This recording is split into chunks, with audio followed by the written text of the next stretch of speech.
And there, oh, that's a new one. That's Mozart. Oh, okay. But for everybody else, welcome into Comic Book Spectrum. I hope everything is going well today. Uh, to be quite honest, I kind of lucked up into tonight's thumbnail Oh, okay. I was. because all of a Just sudden I so thought I'm not. about. I don't know why I thought about Adventures in Babysitting at the last second. That's where that's from. I've never watched that movie. Oh, okay. It was I've to never to watched be that movie. honest, it's kind of forgettable. But if you The one with watch it, Christina Applegate. no, Okay, that's Shoe Elizabeth Shue. I don't She know was her. she was the babysitter that was called in after she got that after her love interest dumped her. So she comes in and everything to to babysit for these suburban wealthy parents who had like a little bitty girl who was so in love with Thor. It's like everything that she does was like Thor related. She loved the She mighty wanted. Thor. She wanted to be the mighty Thor.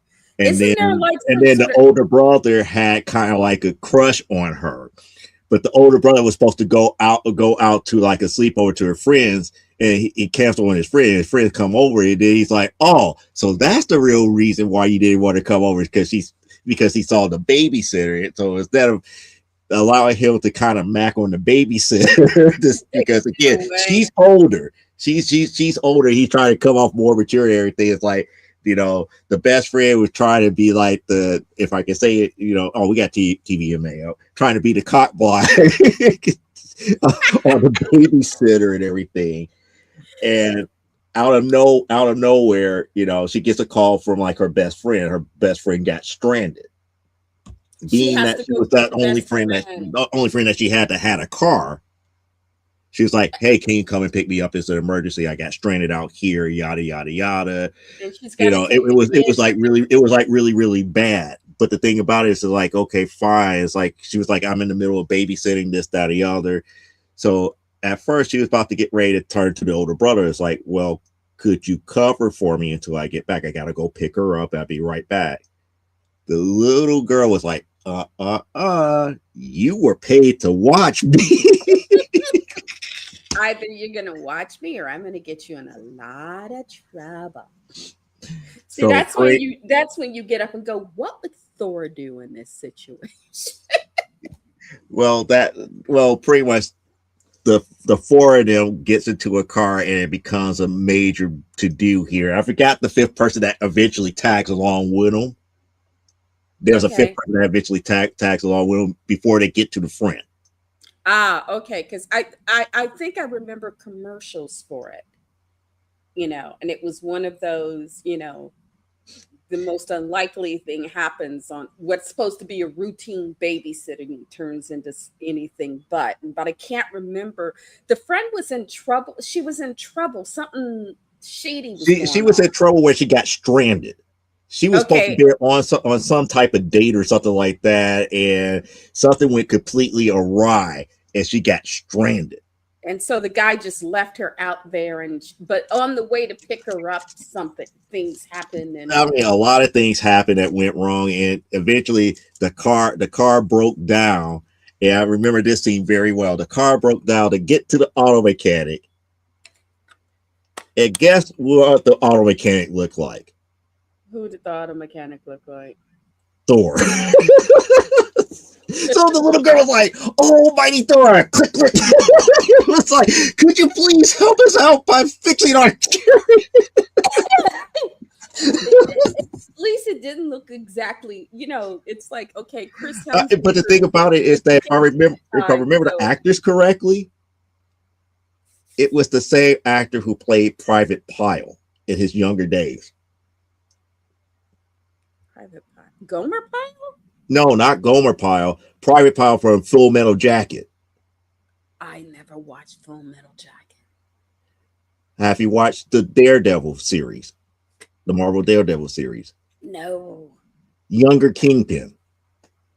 I have not watched it. Only part of Daredevil I watched was when he had to do the walking Have you shit. watched He banged his butt. What And have then you watched Law and Order? yes, I've watched a lot of Law and Order because John loves that I show. forgot what his character was in Law and Order. Well, that's Damn not it. either of us any good now, is it? No, it's like he was in Law and Order, but it's like you have to understand. You have to understand. It's like I see his name, but I can't recall it. I mean, it was him in his younger days, just after Full Metal Jacket.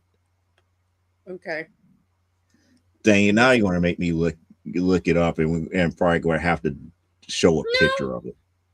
no, it's okay. But it was like I said, it was a good '80s movie for popcorn related type stuff. And I think It wasn't a blockbuster, but it was just like a good waste of like 1.5 to 2 hours. I think it did decent. It wasn't a box office hit, but it did decently, if I Right. remember. It did well enough. And it was definitely one of those 80s I mean, teen it put flicks. It was Elizabeth like, Shue okay, on the books of being like one of you know, the Bon Vaughn female actors of the time for the teen generation. she was the anti Molly Ringwald character, I think, or Exactly. something like that. Yeah, something Because like that that. Yeah. you either back then you had two types of you had the Molly Ringwald girl and you had the anti Molly Ringwald. You were either Molly Ringwald or Ali Sheedy out of Breakfast Club before the makeover. Since you're going to bring up since you're going to bring up Molly, Oh God. what I find interesting, and this is true, and this is true. Okay. If a certain Molly Ringwald would have came back to do cameo parts for Facts of Life, she would have never had Breakfast Club. People forgot that Molly Ringwald was in the first season of Facts of Life, and then when they went to season two, they got rid of most of the first The season first cast season cast. to focus on really four girls in Eastman. Well, And they were saying after they had their four main ones that they're going to have on each and every episode, they then start offering the ones that was there in season one. If you want to come back for bit parts or cameos every so often, we will have you to do that. Molly Ringwald and her parents decided not to because of the simple fact that they felt that she had more star she power than what at that point. she had more promise. Mm-hmm. And the fact of the matter is, off television, she defined that generation. She was the 80s it girl. Like I said, girls were cast if you got to see in the scripts and they were describing those type of movies where they were trying to be Brat Pack or Brat Pack adjacent. Mm-hmm. There was always you had the Molly Ringwald and you had the Ali Sheedy characters. There was one or the other or both. See, but that's the thing about Alice Sheedy. When I think about her, it's like she played more diverse roles than anything else compared to Molly Ringwald. She played Molly Ringwald played the it girl. Everybody wanted to get with Molly Ringwald. and Ali Alice actually Sheedy she was played the quirky girl. She was character. the girl from War Games. People Right. forget Ali was the girl from War Games. But She was also in Breakfast Club, she was in and Breakfast Club. then I forgot the Thing is, other she one. played she played the she was the goth chick before goth was she was the goth chick She was before the goth. basket case. Not Well, because more they didn't goth. have golf back then. They didn't have I'm golf saying the have not word goth. golf have not developed back then, but she was Well, considered goth basket was case. developing back then. It Mhm. just didn't have that name, Right. but it was developing because you had bands coming out around that time. It would have been a couple of years. We would get Susie and the Banshees and Walking on Sunshine. We get Adam Ant stuff, and that was the lighter side of goth. And then we started getting more the LA and the New York scene, and those they were at the time they weren't called goth, they were called underground. Right. They were more underground, except which was kind of insulting to Lou Reed because it's like, excuse me, you know, I'm underground. These children are not taking my space. But the culture was growing that it was she helped for girls to find that look with the heavy eyeshadow, the the styled messy hair. At that point it was the anti-fashion But stance. that was only with Club because War Games she wasn't like that. No, but I'm saying And I believe in Short Circuit she wasn't that way either. she also wasn't that character in was not Breakfast Club, St. Elmo's Fire. Right. But when you say Ali Sheedy, You, people are gonna give you one or two things. They're either gonna say War Games or they're gonna say Breakfast Club. and people keep forgetting about Short Circuit because again the robot took over. It's like everybody thinks Johnny Five Number and you think sorry, Johnny Five. Johnny Five was Short Circuit, but people forget she's the girl that finds him and helps him learn and sort of talks to him and everything, and Gutenberg has to then catch up with them. And she's the one that basically sort of acts like that bridge between Johnny Five and Gutenberg because they couldn't talk to each other. They were frustrated. You're not understanding me. Well, you're not understanding me. And she kind of became that bridge. But I think it was Molly held the day as the it girl, Right, even because though everything that she did was she was the girl that everybody wanted to get with. 16 Candles, Breakfast Club, what was the other one? she had 16 Candles. She had Pretty in Pink. Pretty in Pink, yeah. I was about to say the movie where everybody rooted that that Dougie finally got with her. I couldn't think of the name. Pretty in Pink. Ducky. But what I'm saying is, because but the thing is Molly was, she was defined by that era. And when that era ended, for the most part, so did Molly Ringwald's career. We then see the other girls because Ali Sheedy went a little further before her Mhm. career finally petered out. And then, of course, the future Mrs. I Married Bill, because I can't remember, Demi Moore. Because people forget Demi Moore was also part of that Brat Pack group. She was In part the of that beginning, Brat. yeah, in the beginning, She but was she part was of that not. Brat Pack, and because she was in her last Brat Pack film was St. Elmo's Fire. Mhm. And then she went on and she got Ghost and stuff, and then she overshadowed both Molly and Allie, and what I call the Catholic school name girls, because while Molly was ruling the box office, you had Jessica. What was it? She's got the cap. There's Catherine Mary. There's two. There's Catherine Mary Stewart and Jessica Louise Parker, Mhm. and they were doing for TV what Molly and them were doing for the box office. That Because you had Square Pegs and stuff. So you had those girls ruling TV. And then they went on to do more movies and stuff. But so it was like for as much as those three shone back then. Bruce Willis, that's who Demi Moore married. But she got Bruce see. You were thinking Demi Bruce Willis. Moore. You want to know who I thought about? What, Bruce Springsteen? No, Ashton Kutcher. Oh no, I was The short romance that she had with Ashton Kutcher. I'm like, wait a second. I was like, oh, that was like towards the tail end of her career that she had that little bitty fling before he went back to Mia Kunis. yeah, but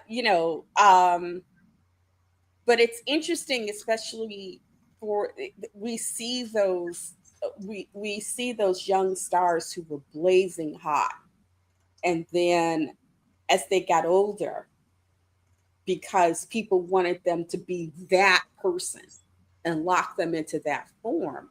As they got older, they couldn't keep playing that role anymore. They it's didn't look that it's way. like They didn't it's sound like that way. That wasn't, that wasn't who they were. Because if you think about Emilio Estevez, who was very much centered in the Brat Pack, um, Emilio, when he realized he wasn't doing as much acting, he switched to directing. well, he switched to So directing, but the thing about it is that he grew out of that central type of if I could say he kind of aged out of that sort of frat he boy. was he was he was no longer typed. He couldn't be typecast anymore, and that's what ended up happening. It's like once he fell out of that typecast role, it's like there was nothing for him to really have until what, maybe the Mighty Ducks. Yeah, even Rob Lowe after the Brat Pack stuff, there was a big chunk in which Rob Lowe Rob didn't Lowe work, fell and fell then out. he got that series, he got the mini series, the Steve King one, which is so funny because I watched it um a year ago again. The Stand. He got the Stand because for a long time nobody had heard from Rob Lowe. Then he got that part in the Stand, and suddenly he was Rob Lowe again. Well, And then from there he went on and got the West Wing, and then shot himself in the foot because I'm sorry, Martin Sheen was yep. proving Martin Sheen's character as the president was proving, because he was promised that the West Wing was going to be his show. It was supposed to feature his character. And those first episodes, the first half of that season, that's actually what they did.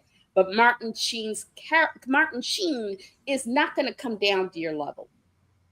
That man had lived through too much. He's not going to come down to that level. It's like, this is my level. You're going to come to my level? Well, I'm going to be done. And I'm going to take the show. And that's what he did. And he quit. He then quit this show early in the first season because he felt like Martin Sheen's character was overshadowing him. What was supposed to be the president was supposed to be this secondary character to Rob Lowe's lead man. And then here's the elder statesman going, please. Mr. He's up here. It's like, come up here, Sonny.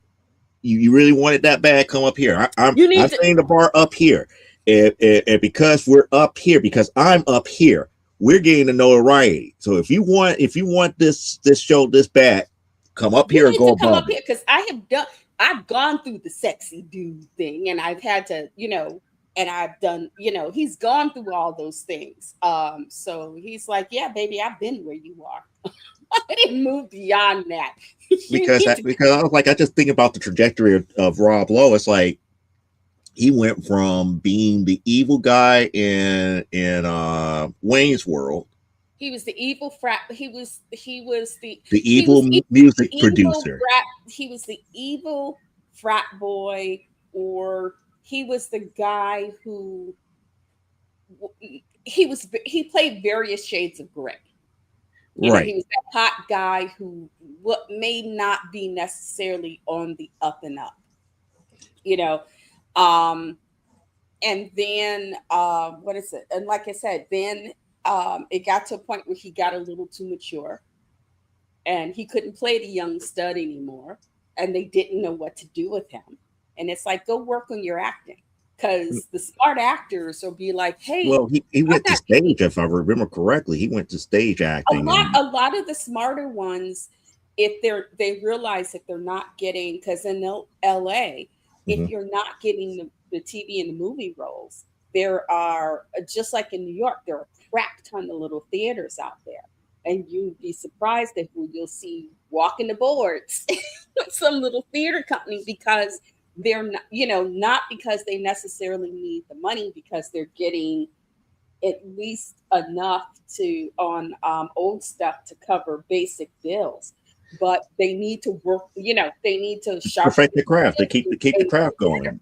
and Mhm. keep and keep a hand on. So there are a lot of them that will go. I mean, New York was notorious for that. If you couldn't get into certain acting schools, you just went and did off Broadway, and then started building up a new resume until people started going, "Oh, okay, you used to be, but now you're doing okay, fine, let's go with this." You had to, it was you had to prove that you were beyond that box they all put you in when you were, the hot late teen, early 20 something.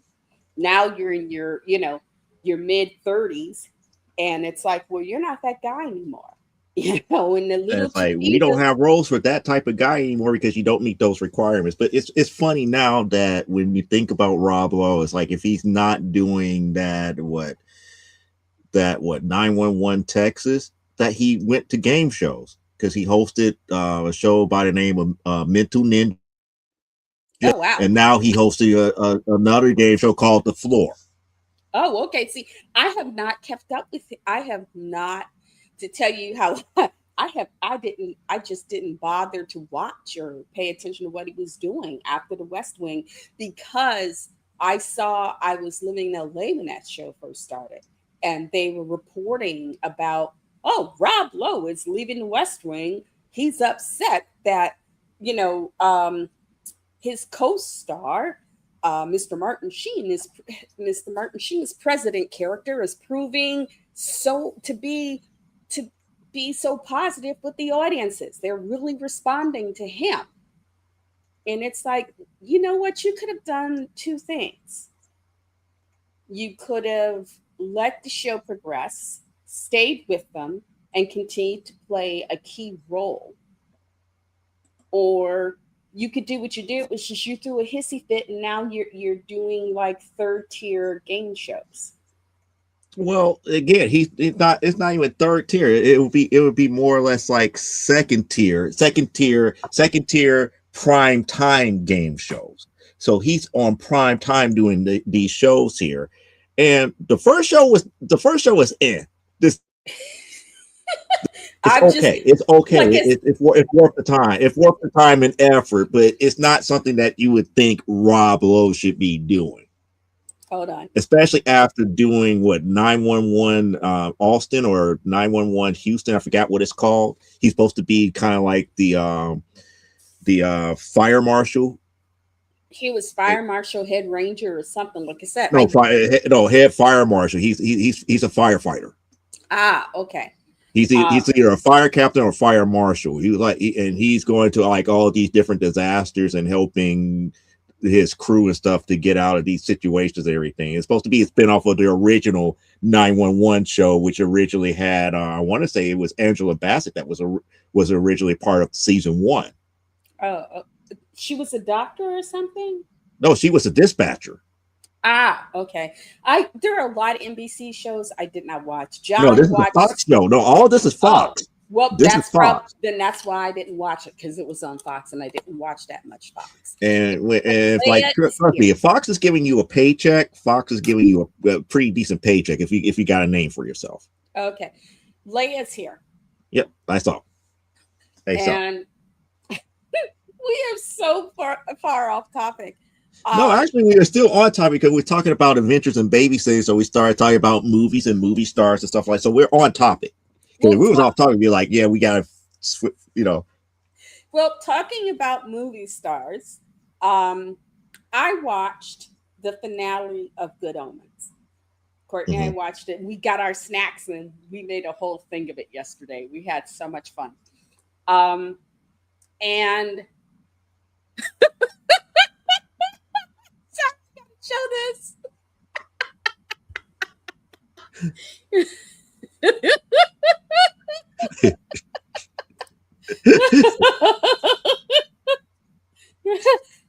I didn't say this. Okay. Can't blame this on me.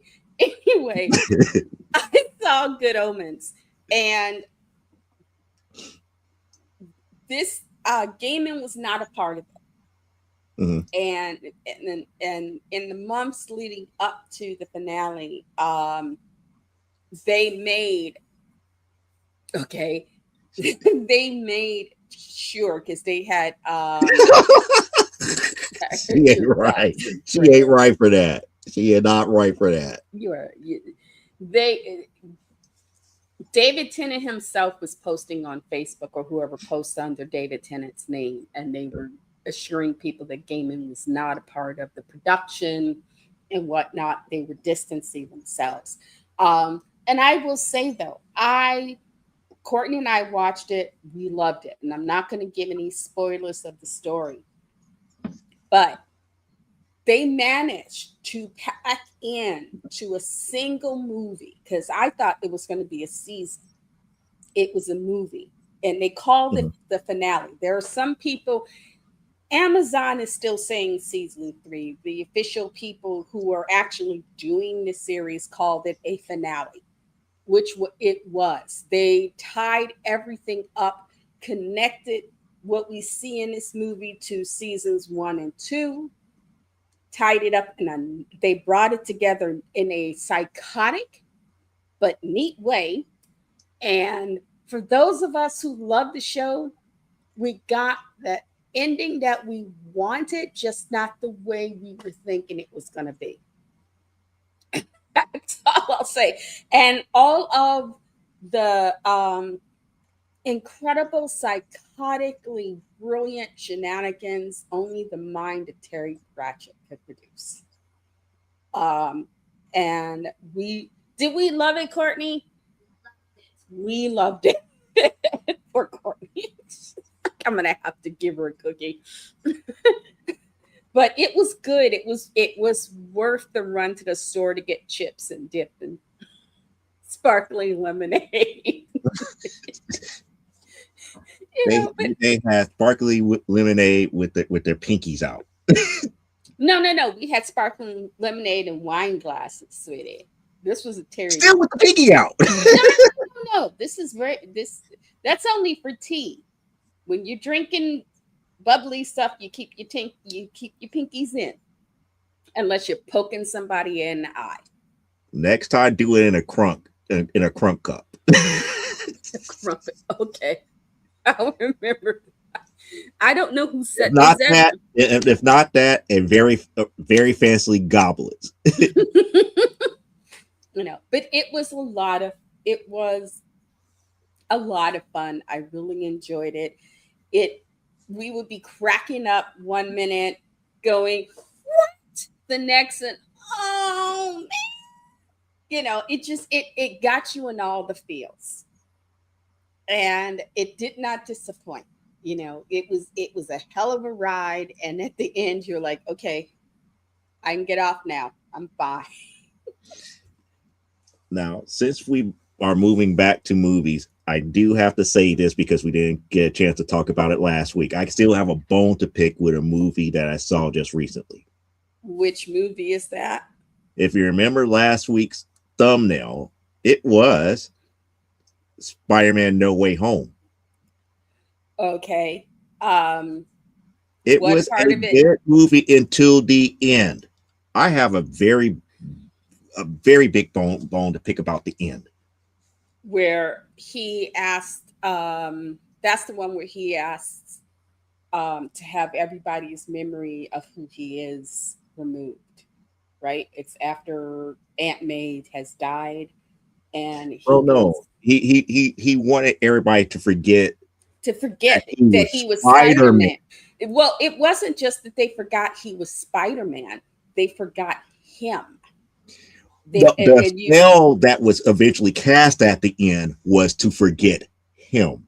Yes, Originally, it was supposed to be he everybody is forget supposed to forget that he's as Spider-Man. Spider Man, but the way Doctor Strange does it, they end up forgetting Peter.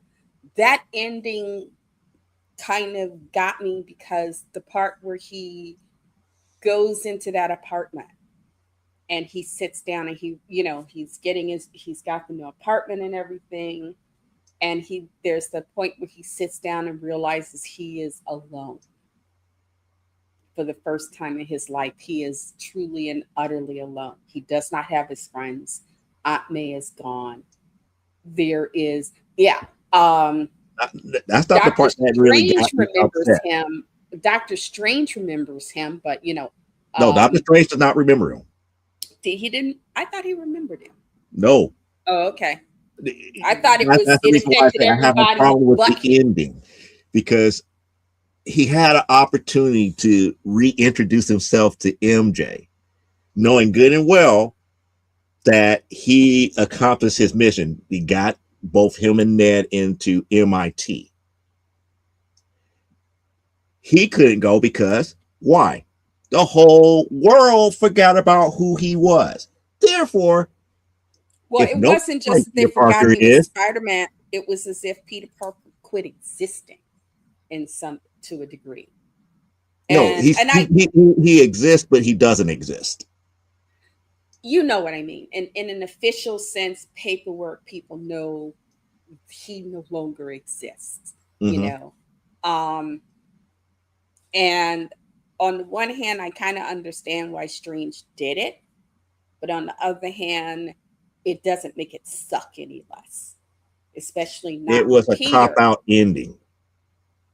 And Feige and Marvel made their decision, and yet it proved popular enough where they went back to Sony and said, "We need the boy back." You know, so this next one, I think The people, he's under. I think it's either Marvel or Sony joint, or he's under no, it's still Marvel. Marvel. It's still Marvel It's Sony a joint. Marvel. So yeah, Feige and them were like, "Well, okay, you're gonna do another Spider-Man. We have a part in the boy."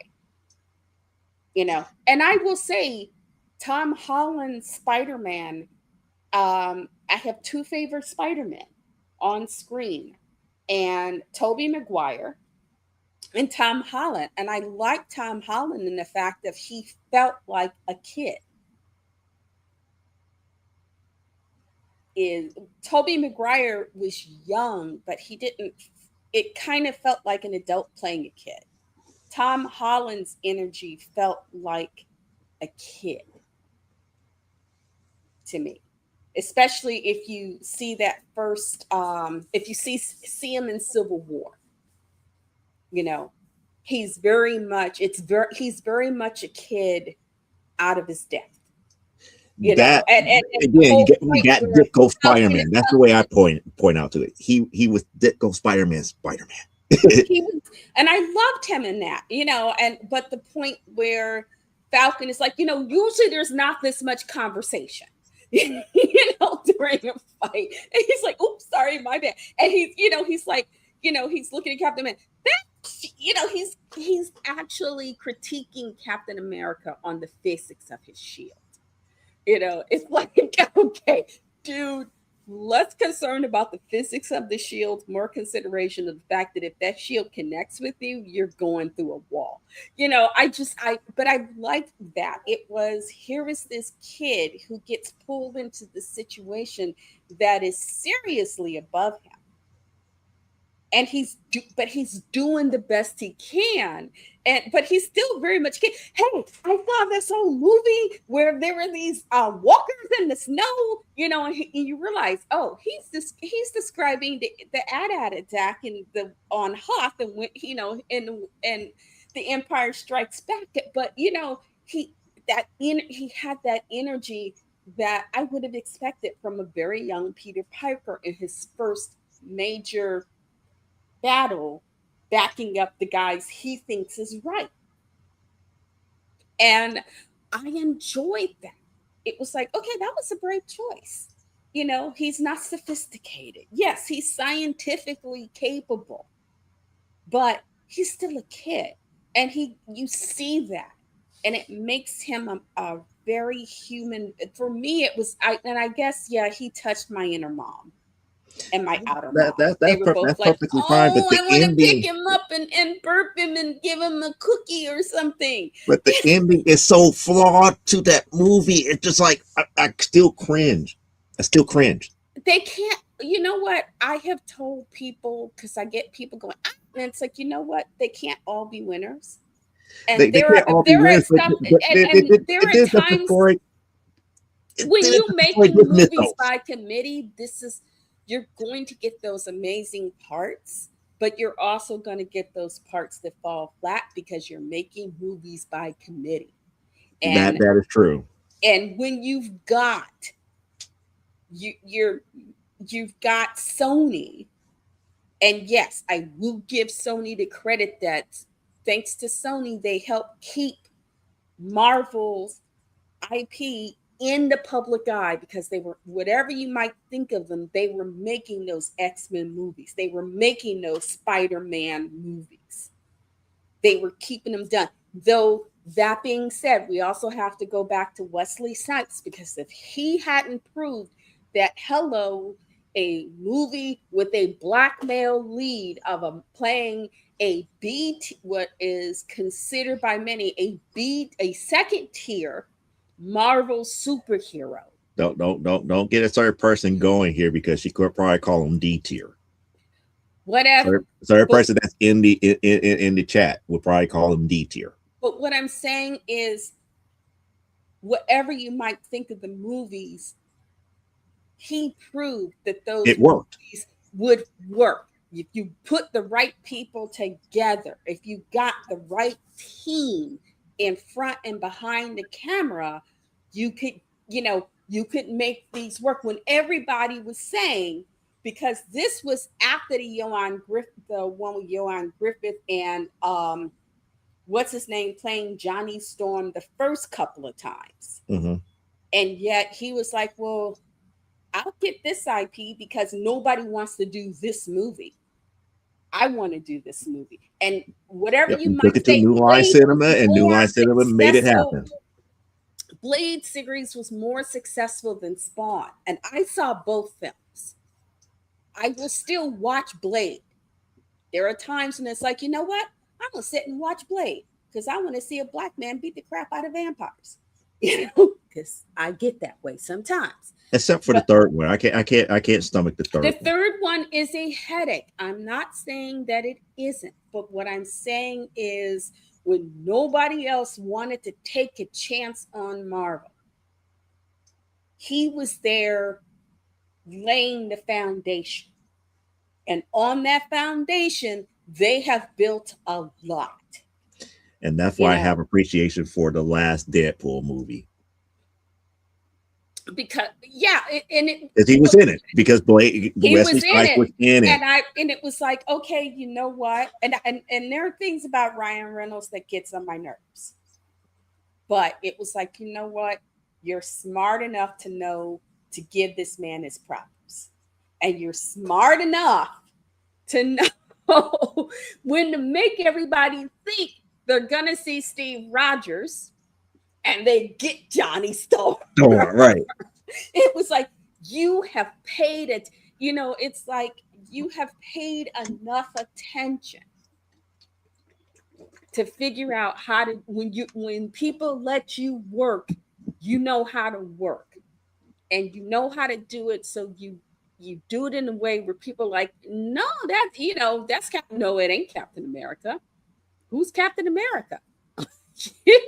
Flame on.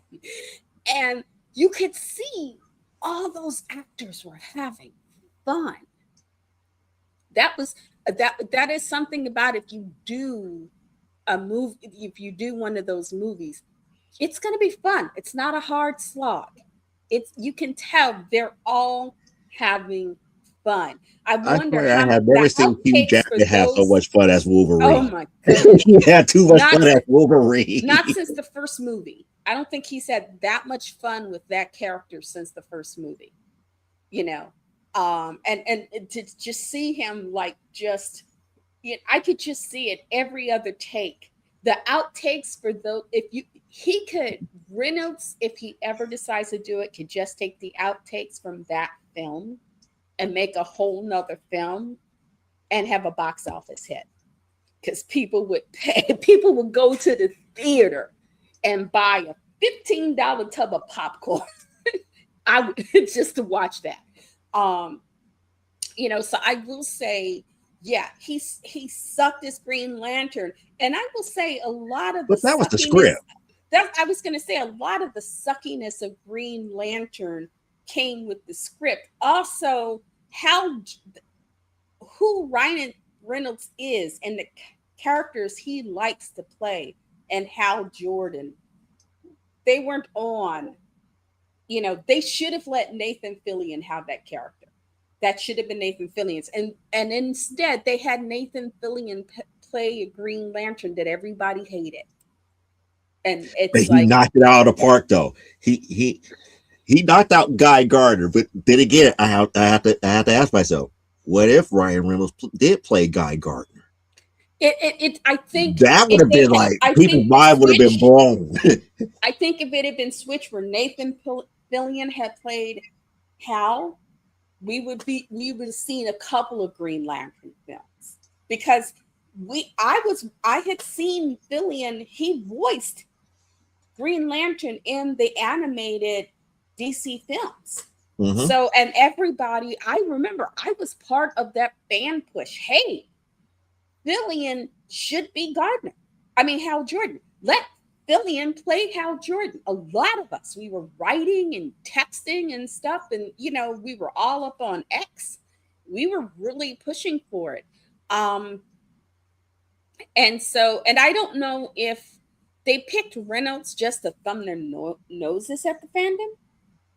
The attitude of, we don't care who you want, this is what you're gonna get, and you're gonna like it or not. And it's like, yeah, that's why you've only had one successful movie with that character, and he does better animated. Hmm. um and you know and it's like, and I'm glad Fillion got to play a Green Lantern, but he should have been, I will for and that's a hill I'll die on, or at least kill a bunch of other people. um I think Fillion should have been Hal Jordan. I think he would have done an exceptionally good job as Hal Jordan, and they would have gotten at least 3 films out of that. You know, um, I guess I probably wouldn't be happy until they got John Stewart.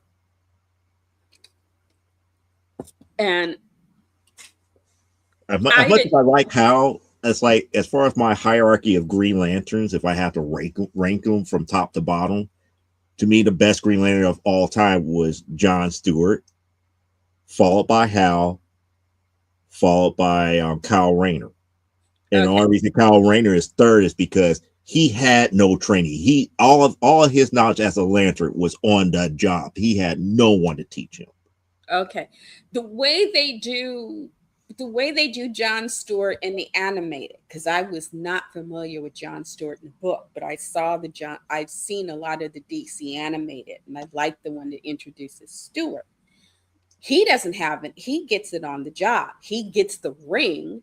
He can't get the ring off. He's like, can you take me to somewhere where somebody can explain to me what's going on? And he ends up in the watchtower, and they're ready to whoop his, Green Arrow's ready to whoop on his butt. And it's the Martian Manhunter's like, we're not getting any word from that sector. Somebody should go check it out. You go with it. And then they go, and the whole thing is he has to learn as he goes.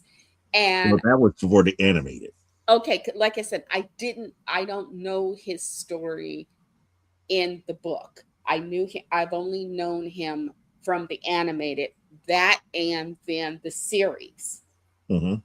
where he and Vixen were flirting the hell out of each other, and yet nothing ever happened. And it's like, why aren't you riding that? Well, that's because of the whole thing about the entanglement between him and Shiera. And Oh, that's right. if we go based upon fully the animated series, John and Shiera had a son in the future, Ah, okay. and Wait, and the son was a part of the Justice League in the future. got it. Okay. DC has always been a weird. DC used to drive me weird.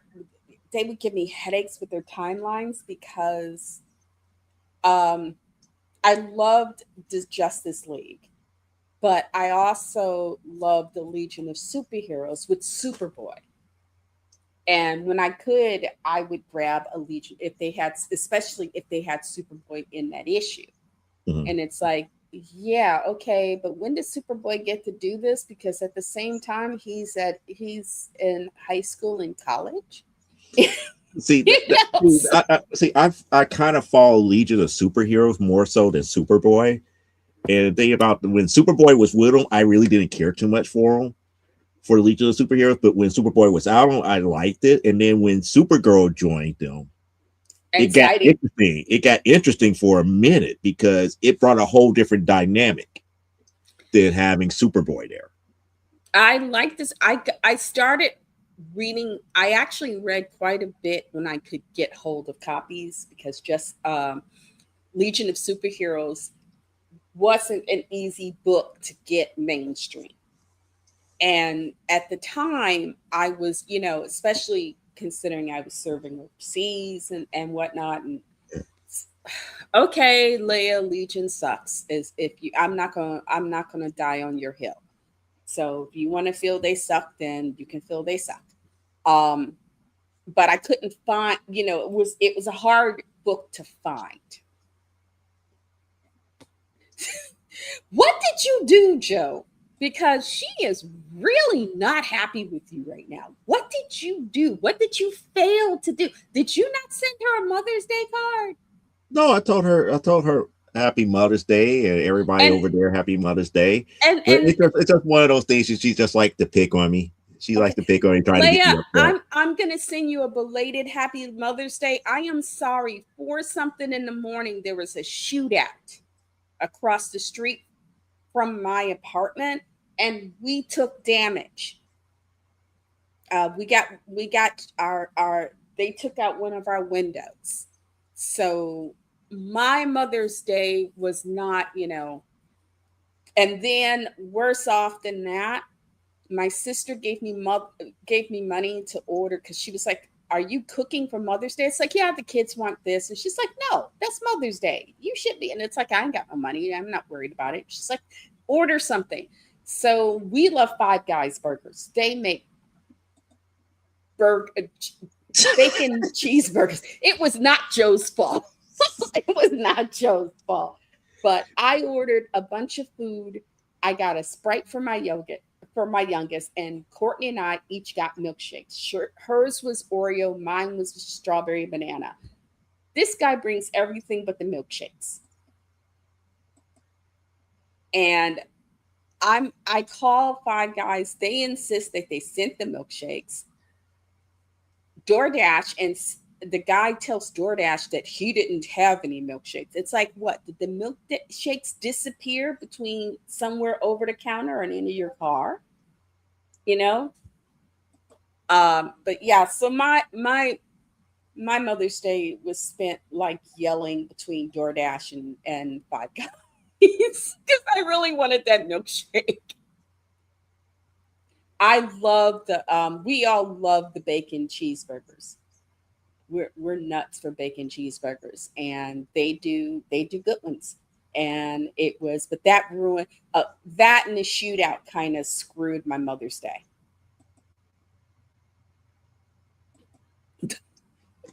You know, And I just waiting for it. And she's gonna say, and it's still Joe's fault. That's what I'm waiting for. it's not Joe's fault. Joe didn't do it.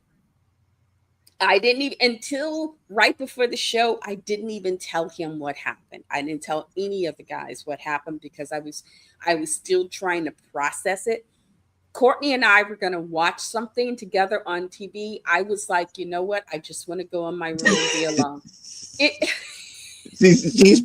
She like I said, I don't argue. It's like if it's my fault, it's my fault. I'm just going to be like, okay, it's my fault. did I not just want to go in my room and be alone for the rest of that day, Courtney? I came in to say we were going to watch Megan 2.0 and I got kicked out. Yeah, she was gonna give me as a Mother's Day gift Megan 2.0, and I was like, no, I just want to be left alone. Especially because I also had to inform my landlord, since I'm managing my building. I had to inform the landlord that there was a shootout and one of our windows was a victim of a shootout that was not our fault. Look at them beady eyes. I'm on you. Poor Joe. I'm so sorry. I should not have mentioned this. I'm sorry. I'm not a hoodlum. I'm a rapscallion. When are you going to learn that? I'm a rapscallion. You Oh always degrade me. I am a rapscallion, not a hoodlum. I feel so bad. I'm Oh, not a common thief, so I can't be a hoodlum. I'm a rapscallion. do you girls like to draw, Leah? Because I've given an assignment to Cliff's girls. We're doing mermaid drawings for mermaid.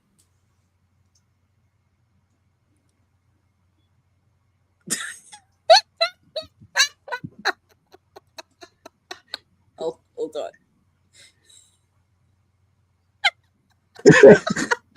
Now she up here talking about, oh, I'm up here doing the yeoman's work of a Lex Luthor.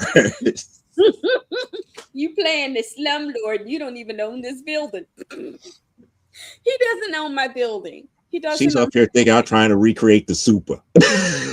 If you remember that movie, that Joe Pesci movie, the super. Oh my goodness! Don't let's not even go there. Let's not even go there. But yeah. So that was my Mother's Day. So I am sorry that I did not personally wish you a happy Mother's Day. I put out a general something, and then I kind of just curled up in my room and tried to, forget I existed for a bit. She did her best not to grab no stabby and go out to the world and be like, it's on. Are y'all up here going to enjoy my Mother's Day? I'm going to show you what a real mother do. Hey, I had to go a block up and report to the cops that we got hit, and then had to be She said that. based Wonkler on you. Oh my And, goodness. I'm Ed Wunsler Senior. I guess so. I was like, I'll take that over That's being sweet. either Ed the third or Ed the second. Ed the second Itis. was a scumbag. Ed the Oh, second was a scumbag. Ed Senior, at least he had some class about him. Leia, look what I found.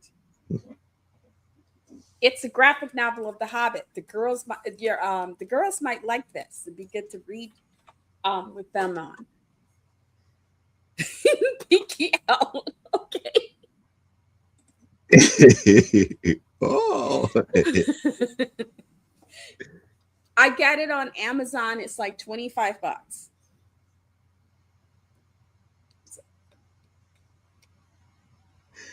I'm so, looking forward to reading it. oh, you're not going to tell the other story behind that of who you actually got it for? Don't I have enough heartbreak? Oh, you sent her. Okay, she just got your books and she's gonna take pictures. Okay. I bought that book for my youngest, Leia, and said, "Hey, Jack, look, mommy got you the Hobbit and a graphic novel version of the Hobbit. Don't you want it?" And he looked at me and went, "No," and just walked off.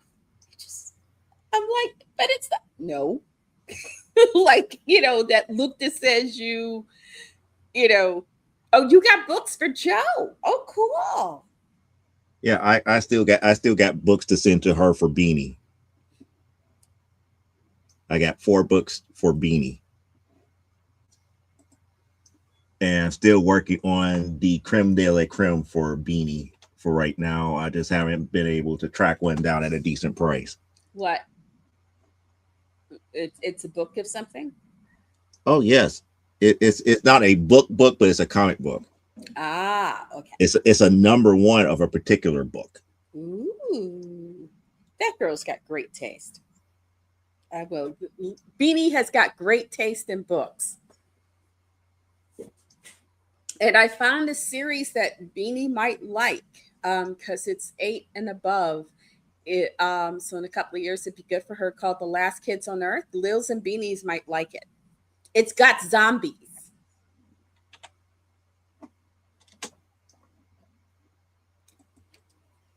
She might like it. I'm trying to think. Is she a zombie person? I don't know. I don't think she's a zombie person like that, but I think she might like it.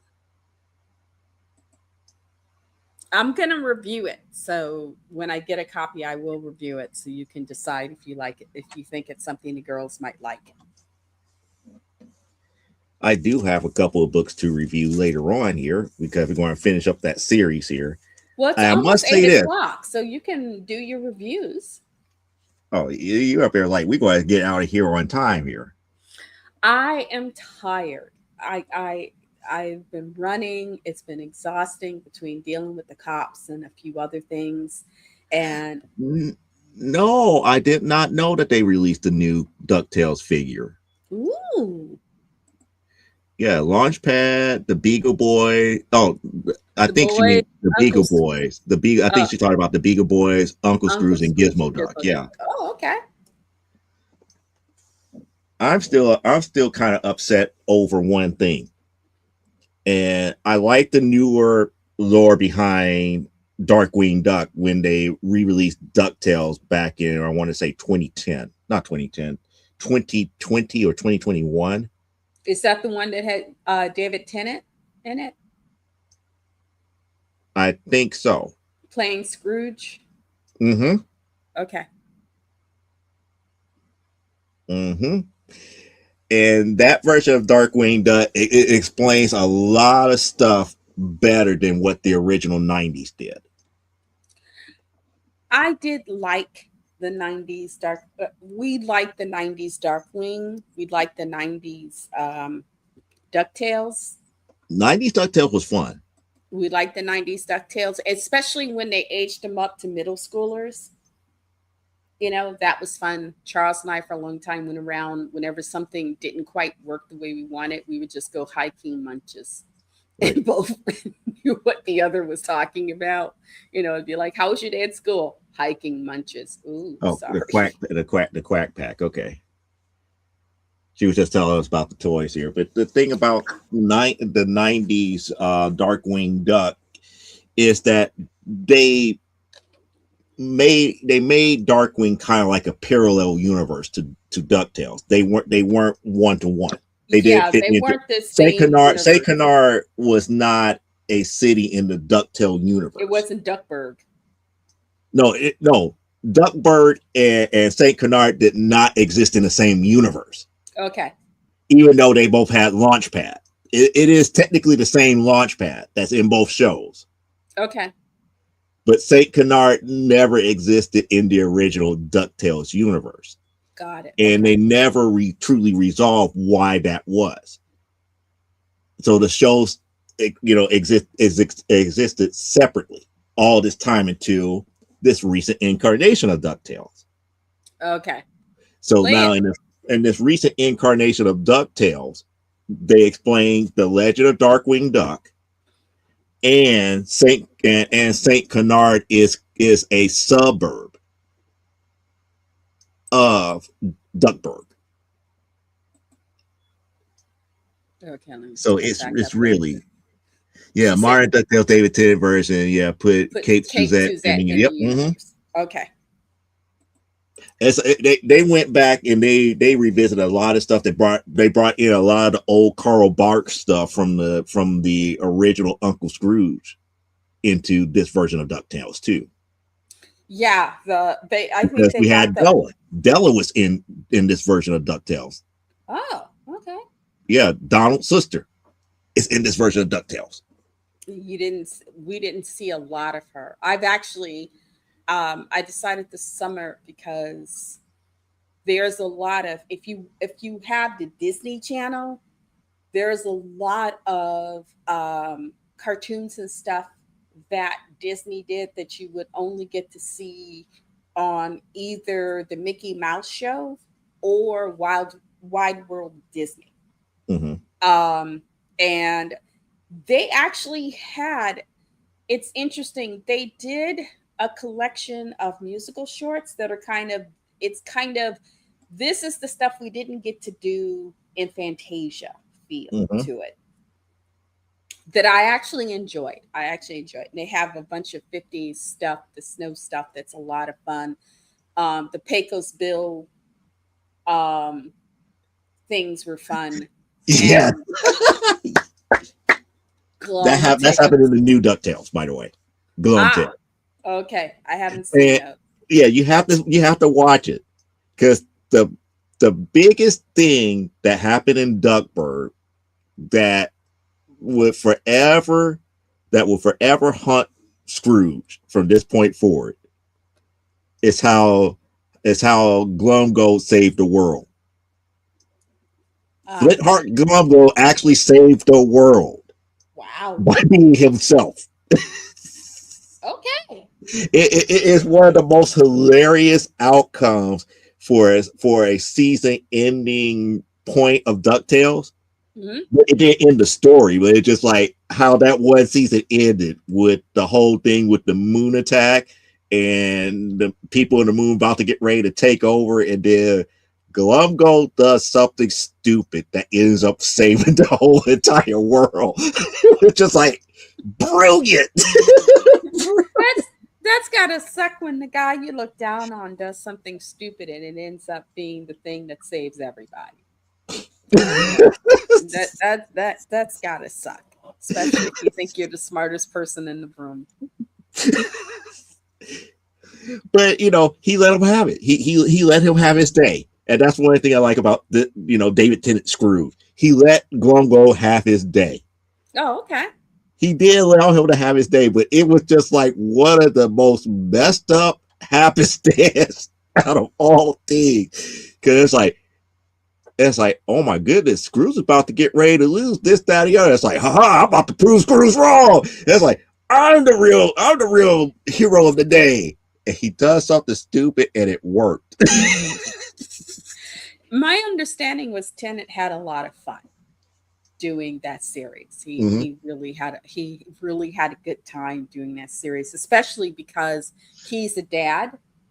So this was something he could do that his kids could watch that wasn't like super adult.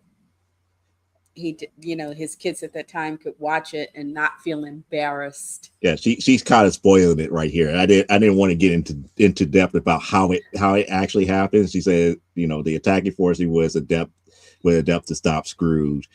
So anything Scrooge did was thwarted. So he just like, wait, what if we use Bronco's stupid plan? Those Okay. were the exact words of Scrooge McDuck. Oh no.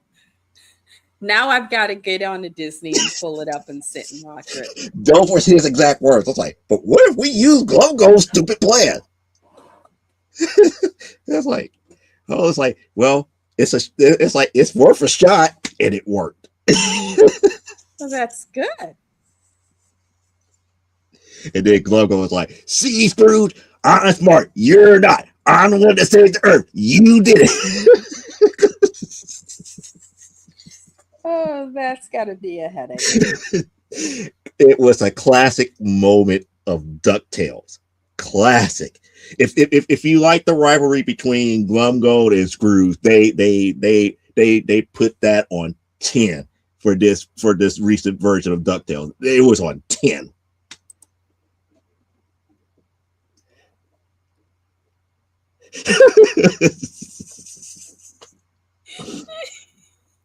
I mean, it's like this version of DuckTales, everything was explained. Everything was truly explained. They explained who Mrs. Beakley truly was and Okay. how she was employed by Scrooge. They explained everybody and how they came about working for Scrooge. Oh, The okay. only bad thing about it was that in this version of DuckTales, Duckworth, Duckworth, yeah, Duckworth was already dead, but he Oh, still resides in the mansion as a ghost. okay.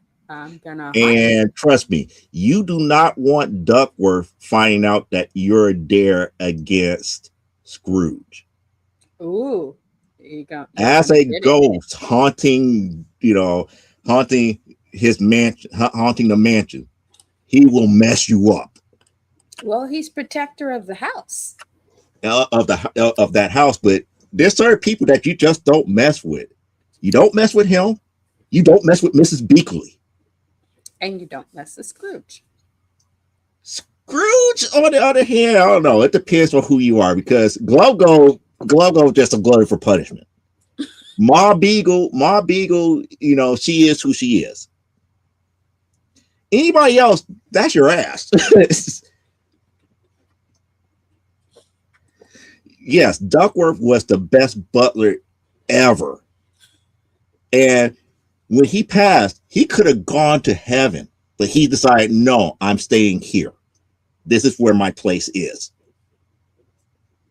Okay. And that's the key thing. One of the things that I liked about the new DuckTales is that once Scrooge saw value in you, he treated you like family. He was that loyal to you.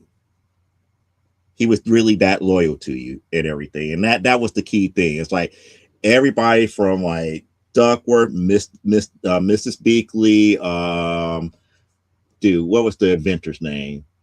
I can't even think of the inventor's name. The inventor's name that eventually came up with the armor for Gizmo Duck. Okay. You know, anybody Launchpad. If you was hired by Scrooge McDuck and he liked you, you were family. He will not turn his back on you. If you turn your back on him, he cuts you off. But if you loyal to him, he would never turn his back on you. You had Gyro Gearloose. Gyro in this one, he originally was evil. Oh, okay. He wanted to create the next big thing to overtake Scrooge, but Scrooge kept him up under his employ because he's up here saying, "You're smarter than what you led on to, and I know you're going to create the next big thing." But he always thought that Scrooge was being sarcastic to him. Oh, okay. That he underestimated Gyro's intelligence. It's like, no, he had a lot of respect for Gyro. It's quite the opposite. It was quite the opposite. And it's like from beginning to end, because I'm not going to ruin the end of DuckTales because the end of DuckTales revealed the actual history of one character. And that's Webigail. And who she really is. Okay. I haven't seen that particular series yet, so yeah. Don't. But like I said, everybody was thoroughly explained, and I like this DuckTales universe. I love it. I wish they would come. That this DuckTales universe would come out in comic book form. I would buy it each and every week. That's how good it was. Wow. You know, even with what was the cousin that Donald can't stand, the goose that was always lucky. He gets by in life because of his luck. I don't know that one. I mean, they brought him in. It's like they had everybody from the original 87 to 90 series, plus the stuff from Carl Barks, and it fit together. It was a nice love letter to the original comic book stuff that they did back in like the 60s. Okay. Yeah, Gladstone Gander. Gander. Okay. Yeah. So I don't know, it's like Gladstone always gets on his life because of his extremely luck. He's like nothing ever goes wrong for him. Oh wow. Except for this one time. And he had to end up tricking Scrooge and Donald and the nephews to come out to visit him in this pseudo Las Vegas town. Oh, okay, a pseudo Vegas. Yeah, it was a pseudo Vegas town. So he's up here. He's up here talking about, it's like, yeah, I'm living up the life and this, that, and the other. Donald is just like, oh, I can't stand him. It's like he never had to work hard and date his life and this, that, and the other. He just getting on with his life and blah, blah, blah, blah, blah, blah. But what people didn't know is that Gladstone luck got him in serious trouble with this one entity that pretty much latches onto you because of your luck. And because he was the luckiest person ever in DuckTales history, he went into that entity's casino. The entity saw him and he made a deal. We kind of like the whole deal with the devil type thing, and he lost. Oh no. And it's not that he lost because he lost the game. He lost because he won, but in winning, it revealed to that entity what he was, and he latched onto him. Okay. And because of that deal that was made, he could not get out of it unless somebody replaced him. Oh, So he was okay. hoping, so he was hoping that It was like Scrooge a would have monkey. been It was more a luckier monkey's than him. paw. It was like a monkey's paw situation where the only way to get out of it is that you stick it onto somebody else. Yes, right. So he was hoping that somebody else in his family could take his place where he could get out of the situation here. But I'm not going to ruin the end of that episode. But that was a classic end to that episode because the one thing that had happened in that one is it came back down.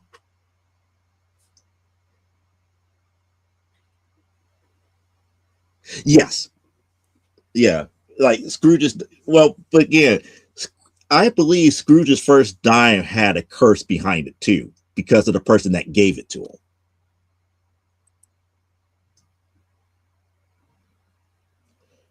Because if I remember correctly, in the comic books, Scrooge's first dime from where he made from shining somebody's shoes, I believe the person said to him, you know, as long as you have this dime and make the proper moves, you will always be successful.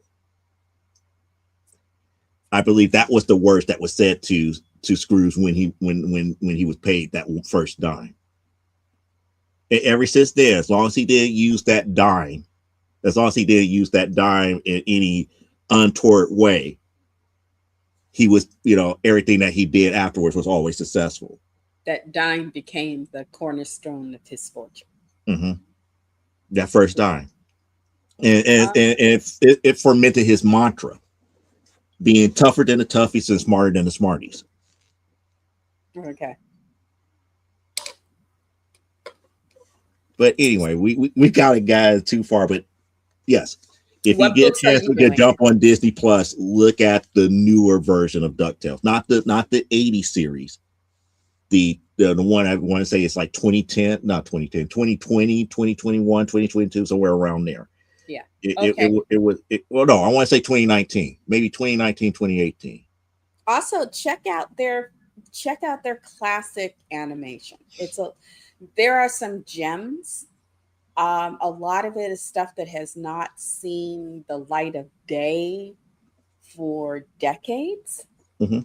and it's a lot of fun. It's really, and you can see in some of them where it's like, okay, they have a suite of pieces that are set to music, and you realize, okay, these were things that people pitched for Fantasia that didn't make the cut, so they got to do this. You also get to see the Three Amigos one, which is Donald and I thought they would call something else, the Contradors or something like that. I think it's the Three Amigos or the Caballeros or The something like that. Caballeros, the three Caballeros, The Three the Caballeros, because Caballeros. Yeah, it's when it's Donald, it's the parrot, and I always forget the last one. it's pretty much Donald in Mexico, where he Yeah, became like a superhero.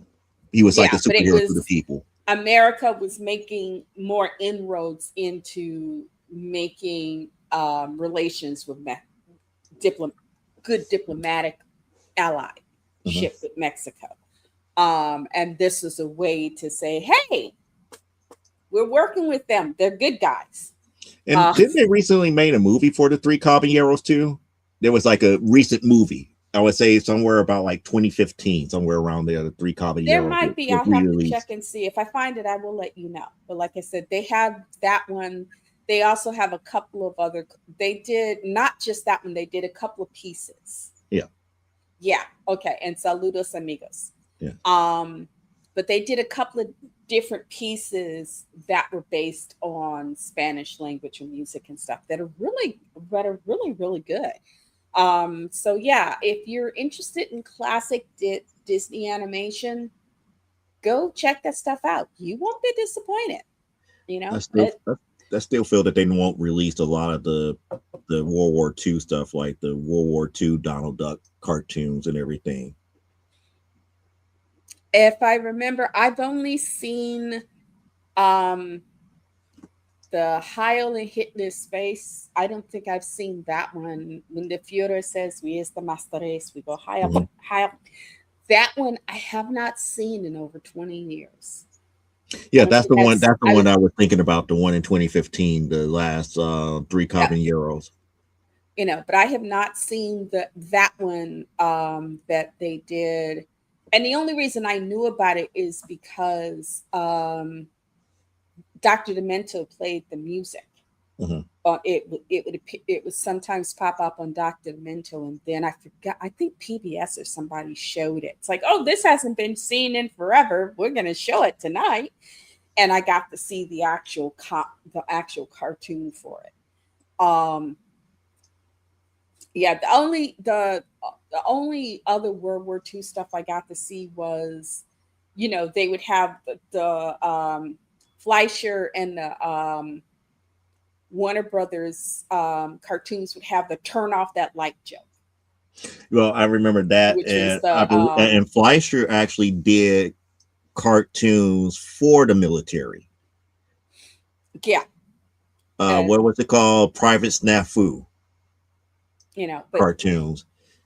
you know, I remember the Fleischer did those but I think, like I said, for I believe it was for the army during if you that were time. born after 1965 or 68, a lot of people, if they see those older cartoons and it ends with somebody screaming, "Turn off that light," probably don't get what they mean.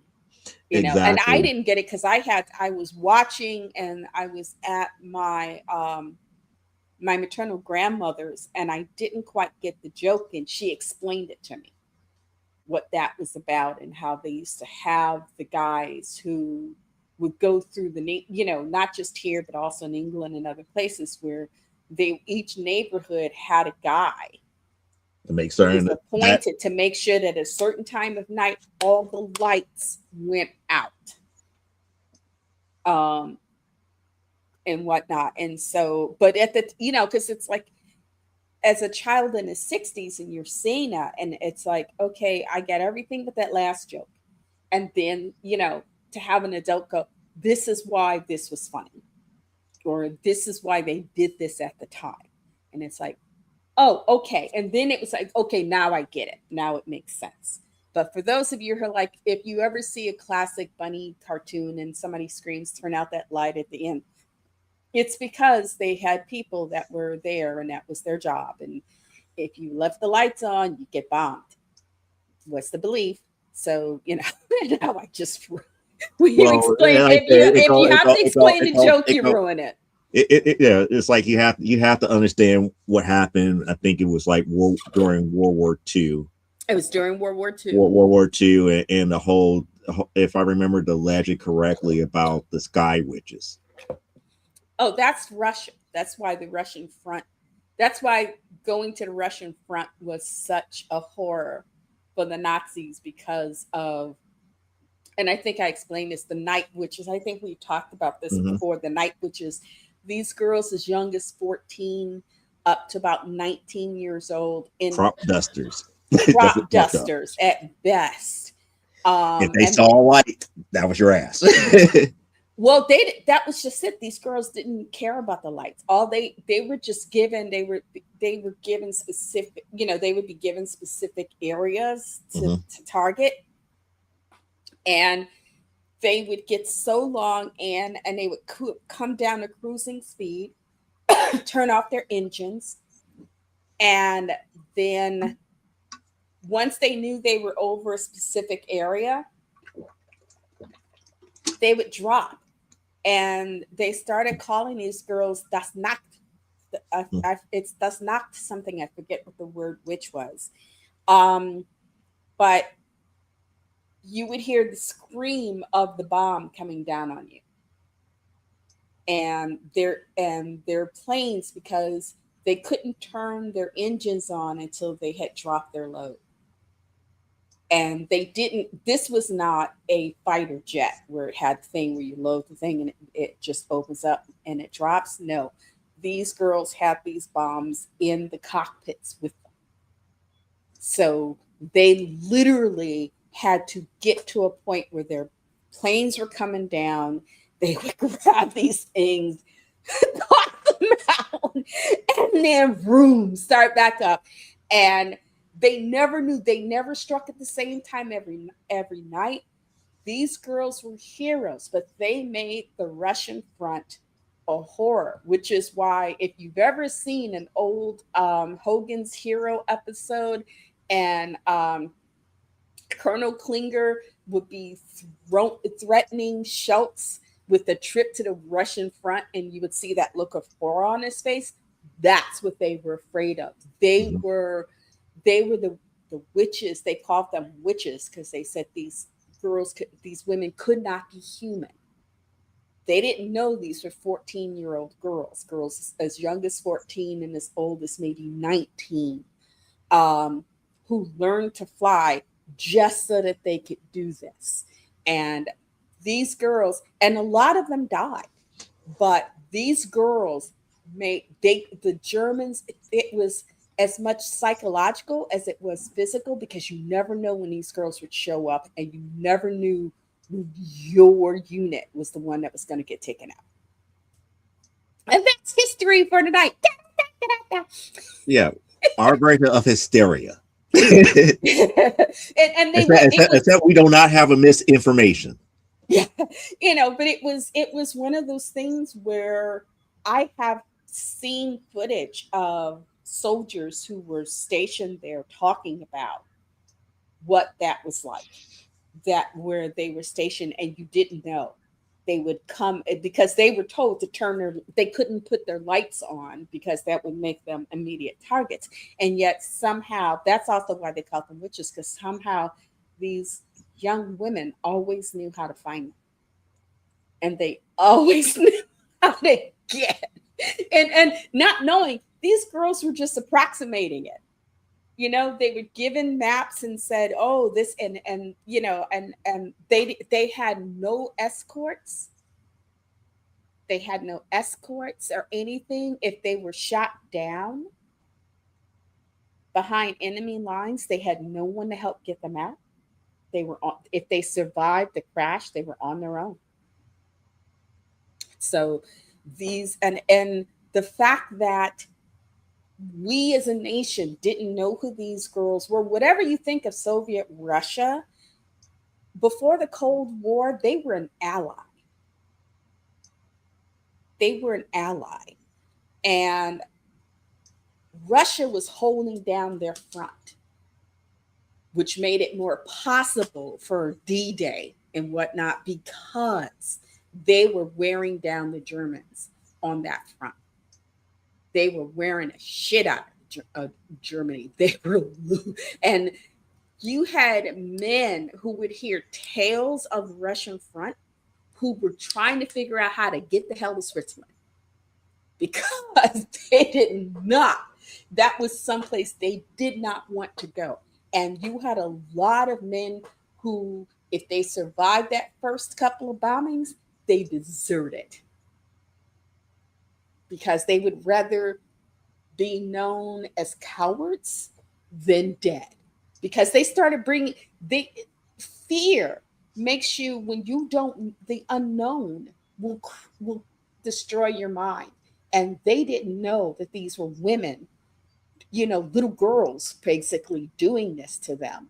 And understand, these are the Germans.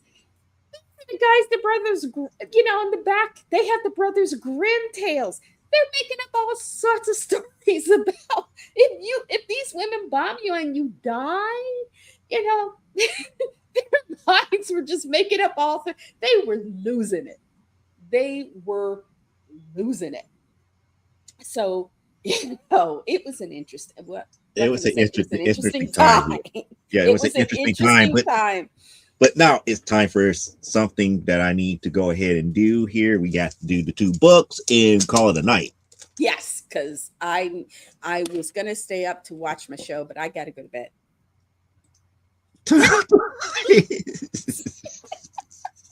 Always with the heavy New York accent, too.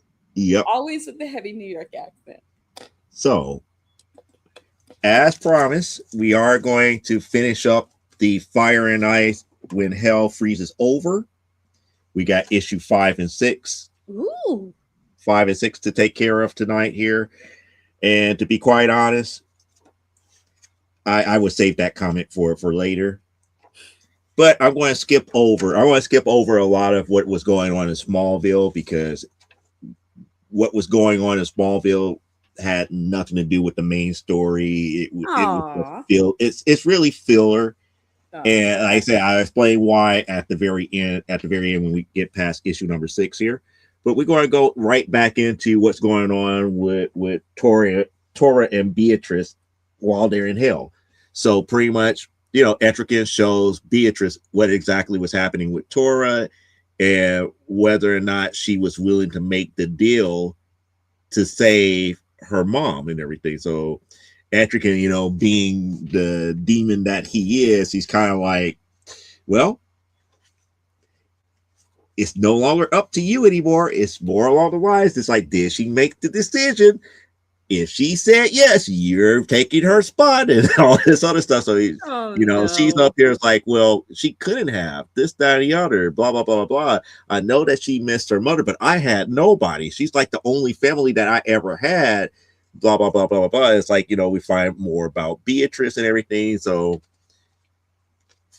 like I said before, it's like I'm not dealing with that. So now we get back to Tora's side. And this is the whole thing about what was going on with Tora. So the entity that was telling Tora is like the only way that you can save your mom is to actually have Beatrice to replace her. It's like we need a decision. It's like make your decision now.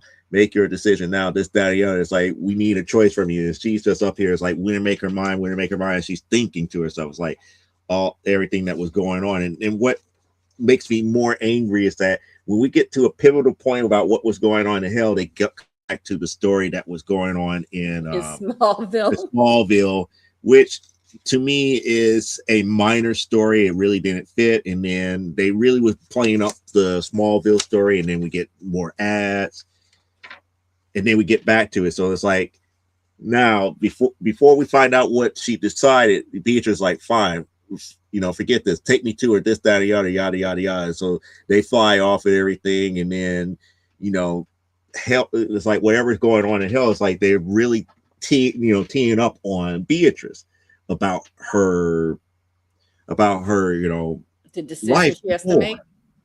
About her life before she Oh. became like a superhero and everything. So how she was a supermodel and everything, and how they kind of like made her ugly there, this, that, and the other. So she's like facing the evils and everything about what's going on with her life and everything, and how she broke up with this one guy and this, that, and the other, and Tori's there. It's like, don't look back, this, that, and the other, and then going through everything, and then she meets up with her father.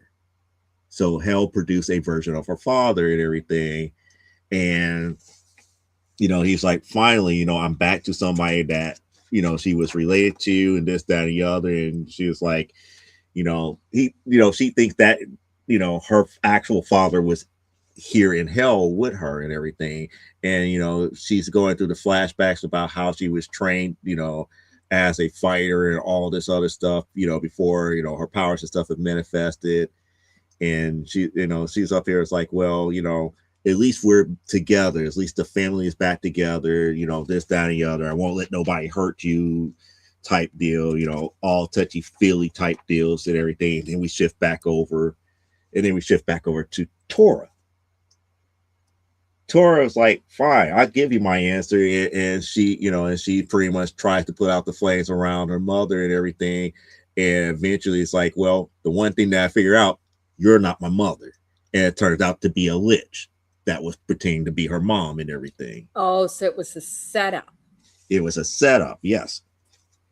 So she's up here, figured out that, everything is a setup. So she figured out on her own that, everything is, everything that was here is set to mess up with their minds and everything, since they switch bodies and everything. So And put them against each hell is really other. trying to play up on Beatrice's wish.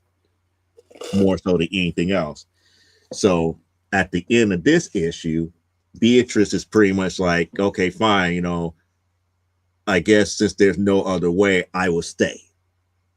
She's almost at the point where she's almost convinced that she should stay here. No. To let Tora go free, she is willing to stay. And then we get how many pages of another free comic here? Is that John preview Stewart? of a comic, another 4-page preview of Justice League Red. Justice League Red #1 again. Is that John extra Stewart? pages that could have been used for the story and everything here. Is that John Stewart? No, that's okay. That's a different Lantern. Okay, altogether. I couldn't. He looked so shadowy, I couldn't tell who that was supposed to be. I have no idea here. I'm trying to see if they called him by name.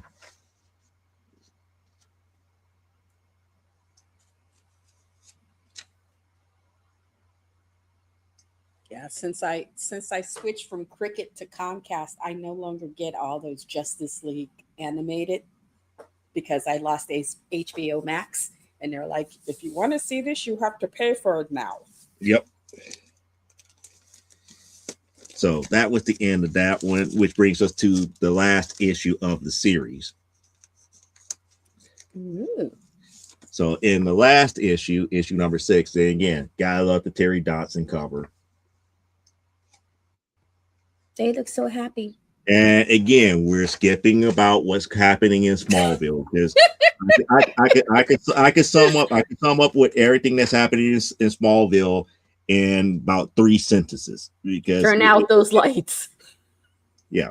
So now we get the finale. We get the finale here. Now Tora is coming to look for Beatrice and everything. So she's, she has to fight her way through to get to Beatrice and everything. So because she's trying to find Beatrice and whatnot, and so everything is happening. They finally got Tora trapped, and then Tora ended up using Beatrice's powers because remember they're still scrambled. Oh, that's right. They still haven't separated from the two. So even though she can still use her ice powers in hell, she also has access to Beatrice powers here.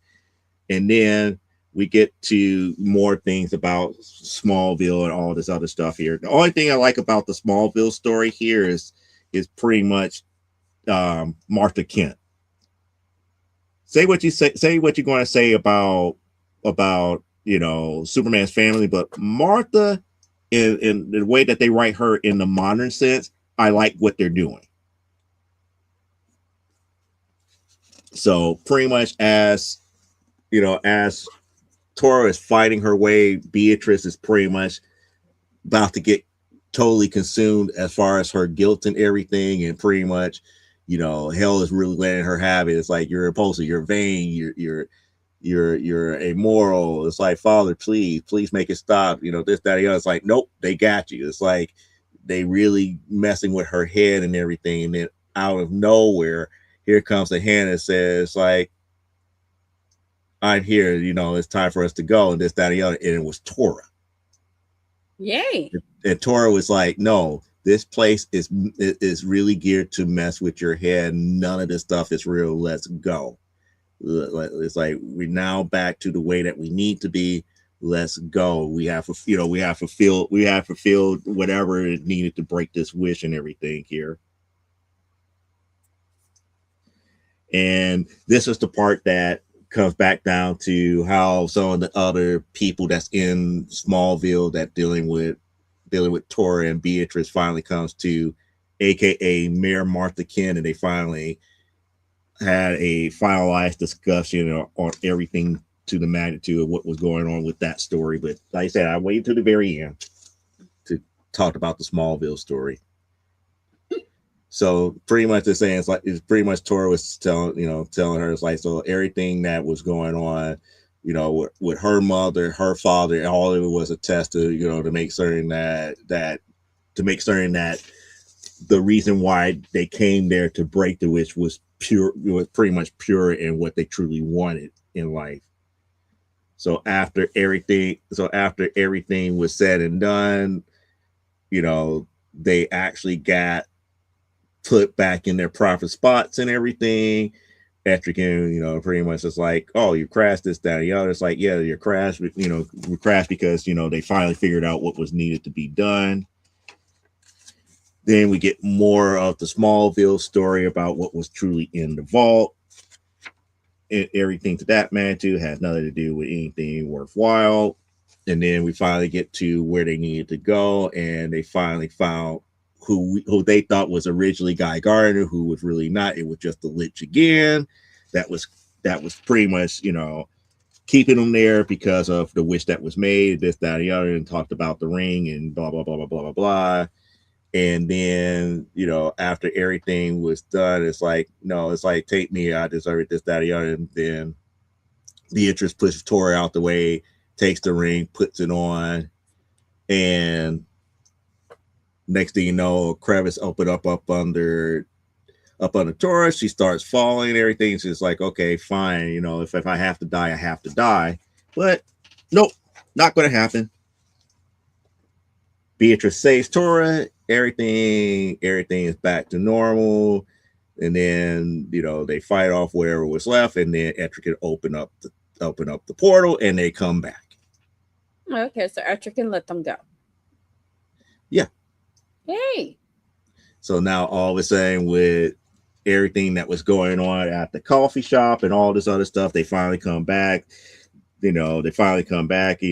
Everybody's back in their rightful bodies, this, that, and the other. Martha asked Tora, it's like, how did everything go, this, that, and the other, because again, Martha has been a great guide for Tora so far in the Fire and Ice series here. Another reason why I like the way that they wrote her character in this. So pretty much they asked what was missing, this, that, and the other, and pretty much the robot is now in the mirror. It's now in the mirror and this, that, and the other. So it's just like, it's kind of like one of those things. It's like, okay, fine, this, that, and the other. And she goes back to Satana's hat. And it's like, oh, it's one of those type of things. So let me go ahead and reach back into that hat. And next thing you know, everybody was like, no, stop. And that's how it ends. Okay. But the overall story that was happening in Smallville was pretty much the little bitty shops in that strip mall where Beatrice and Taurus started up their barbershop, their beauty salon. Mm-hmm. The people who wanted to make a casino there in Smallville bought out that whole block. So it was pretty much trying to figure out, do they allow this new development to buy out this whole block, or do they sell out and this, that, or the other? And pretty much Martha, being the calm head about everything, pretty much got the rest of them together, and they figured out what they was going to do.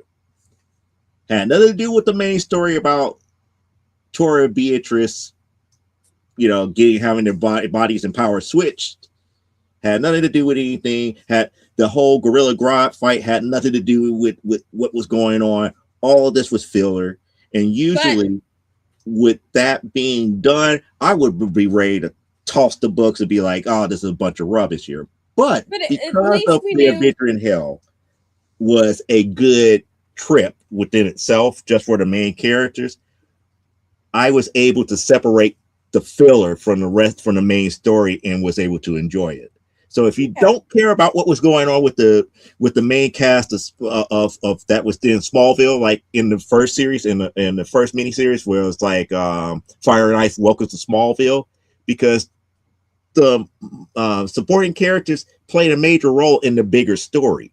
In this series, it's just filler and just like, give me more of what could have happened in their search. They could have done a hell of a lot more to build up the relationship between Tora and Beatrice, and why the monkey paw wish wanted Beatrice so bad. You could have played that up to like volume 10 if you would have did the story correctly. We did not need this. We did not need the extra filler that you put in from like issue number 3 all the way to the end. Issue number 3 started this whole whole stuff with the filler that was going in with Smallville, and we just really didn't need it. We just really didn't need it. But But overall, uh, Fire and Ice when Hell freezes over. If I had to give it a grade out of 0 out of 10, it would probably be somewhere about a 4 because of the filler. It's not a okay. bad story when you look at the main parts of it, the main crux of it, but the filler just takes you out of it. Playing out devil's advocate, I guess, because sometimes you see a show and something happens with the main characters, and then all these side characters, it's like, what, their lives don't go on while main characters are off doing blah blah blah. It's like, well, what about those people who are over here? Are they just sort of sitting around going, well, they disappeared, I guess we're just going to sit here and not live our lives? Well, So it's not. I It's mean, not about that. It's but not I about that. guess whoever the writers decided, whoever was senior editor on the book, and the Mhm. writers decided to sort of that to sort of like the stories are kind of like, and I get it. There were, I mean, when I was a kid, I remember stories that, especially if they were continuous, it was like, meanwhile, back on the farm. So you would get the feeling that, okay, well, they're off doing XYZ. They're not just sitting there twiddling their thumbs waiting for the heroes to come back, as if their lives don't, there nothing goes on when those folks aren't there. So I guess for me, the idea of seeing, and I didn't read the book, so I don't know how the action goes through. And it may have been like, if you're really invested in that main story, to suddenly go, meanwhile, back in Smallville, yeah, that might be an uncomfortable sort of transition, because you're built in to what's going on with those main characters. So when they suddenly get up and snatch you out and say, meanwhile, it's back in Smallville, you're kind of like, but I want to stick with this story. I don't care what's going on here. I want to go back to what's going on there. Hmm. And so I get that, but I also get, from the writing standpoint, they were kind of like sort of juxtaposing the two to say, hey, just because these guys are gone doesn't mean stuff's not happening there, doesn't mean there's that stuff that they have to deal with. And yay, because Martha Kent is very much the voice of reason, calm assurance, which is pretty much the Martha Kent I remember as a girl reading those early, because there used to be Superboy comics, Hmm. so you would, it happened, they would talk about, they would gloss over his early years, but from about what, 16, 17, when he was, oh, I can't go out for the baseball team, because he really wanted to play baseball, he really wanted to play football, but John would say, you can't do that, because that's not, people will find There's out no that way you're, to. There was no way to tamper back who you really were. yeah. So, because I remember Superboy, he had gone out and done the hero thing, and then he got back in time for the local baseball team, Hmm. and there was a ball that had been, hit, the ball had been hit, it was out, and people, how people are trying to catch it, Hmm. and it was like he had to purposely sort of sit on his hands, like, I want that ball, I can't catch that ball. So the girl that he was with caught the ball, Hmm. and he just had to sit there, and and everybody's like, oh man, you mean a girl caught the ball and you didn't? And he had to sort of sit there and take it, because the alternative, as far as they believed, was too dangerous, because it wasn't just his life even. And I remember reading that book and thinking, that's got to be such a hard thing as a child, as a teenager, to grow up with, because your decisions isn't just, and in the Black community, you learn pretty early as a child, it isn't, you don't leave the house without getting a stern lecture. Back in the day when I was growing up, you didn't leave the house without a very stern lecture about your behavior, because it Hmm. wasn't just what people would say about you, it was how it reflected on your parents. anybody else with you. You're great. It was, you would step out of the house, out of your neighborhood, and suddenly you had the whole weight. Mhm. It was like you were carrying the very weight of blackness on your back, and it's like every little move, it would make you afraid sometimes to breathe.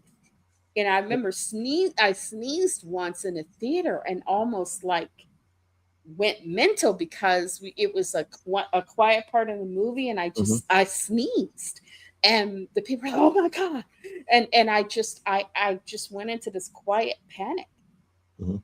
and I didn't even remember what happened in the movie because I spent most of it just trying not to scream because I was panicking of, other people, somebody heard me sneeze, and it's like, because it was, when I was a child, it was, you do something wrong, and the person seeing you didn't have to know who you were. It was suddenly, oh, because all black people are like that.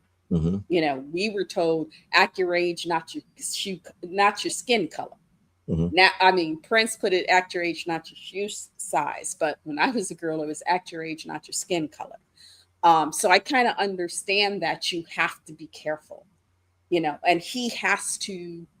I think maybe that's why I liked those Superboy comics when I was a girl, because there was always where he had to be careful.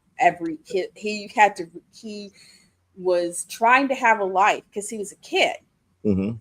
just trying to figure out how to be a kid. And on top of it, though, here is this thing. And he didn't know about Krypton or any of that at this point. He doesn't know about any of that stuff.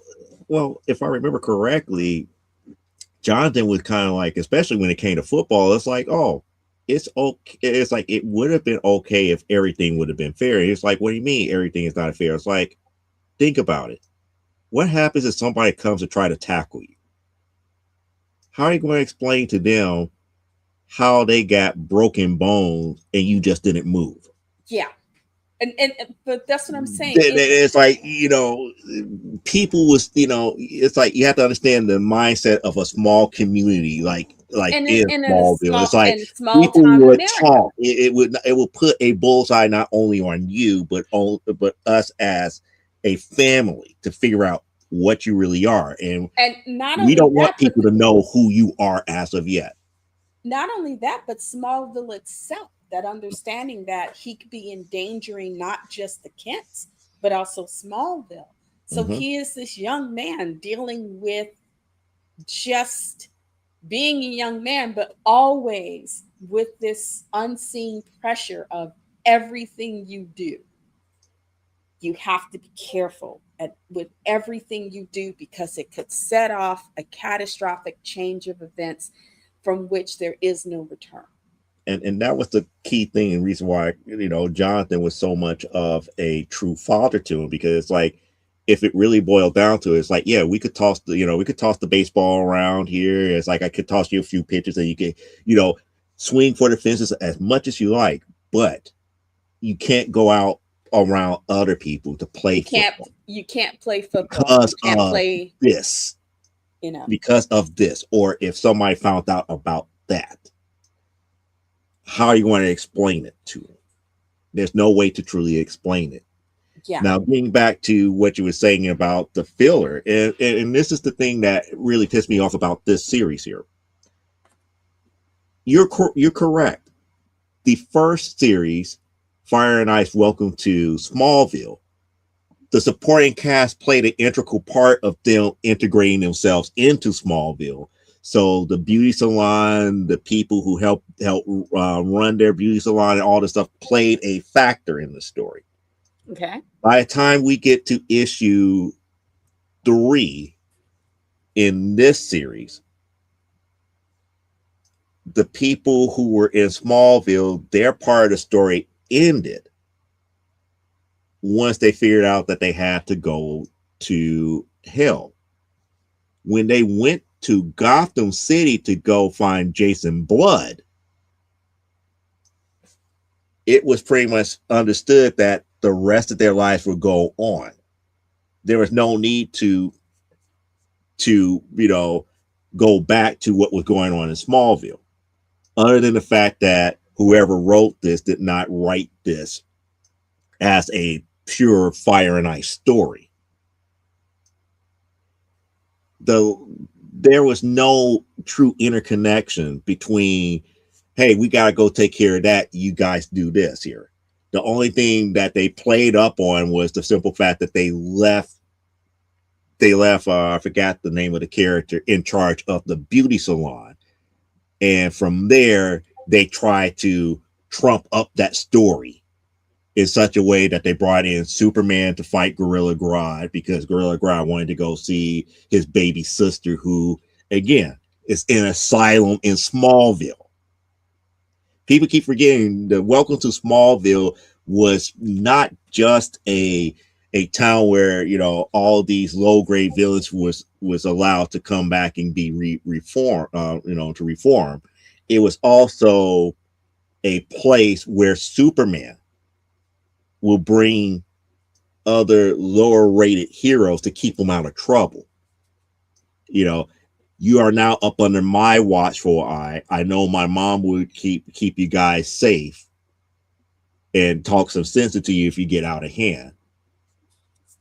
And this, that, and the other. That was established in the first series. But because they left somebody in charge of the beauty salon, the rest of that Smallville stuff did not have a part in the main story.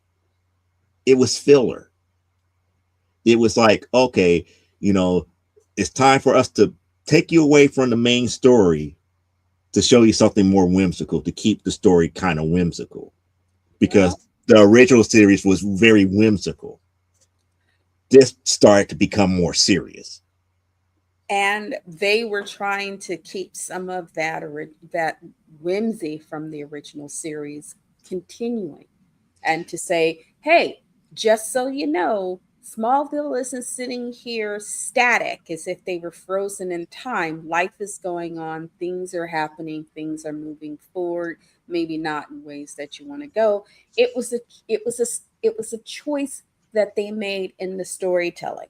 The It thing was about the choices that we as writers make in our storytelling is the you may make it is not unheard of for a writer to make a choice that a reader will sit there and go, well, I didn't find that interesting.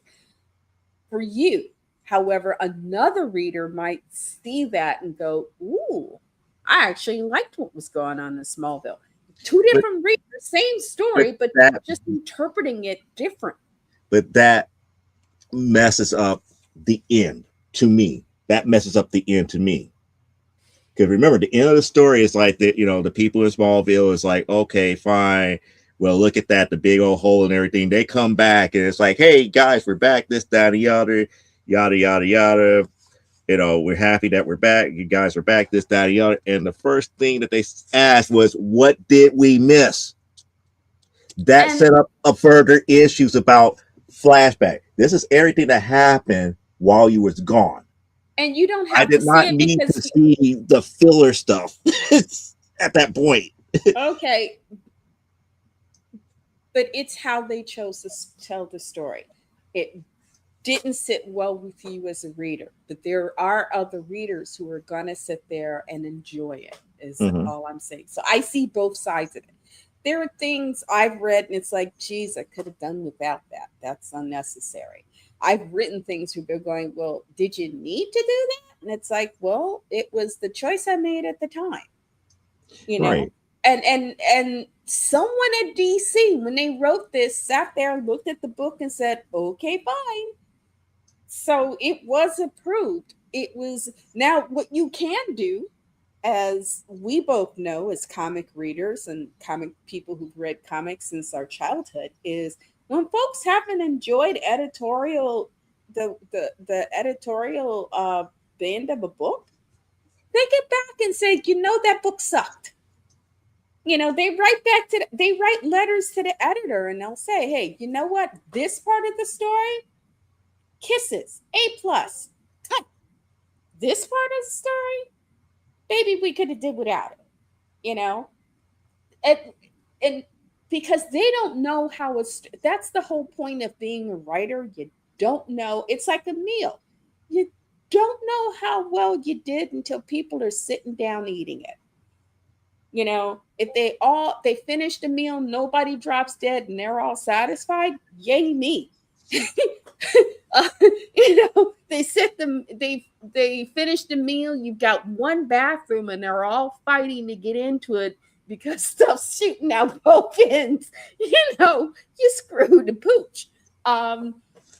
So I would say, why contact the editor? Say, hey, I don't like the choice you made in the telling of this story.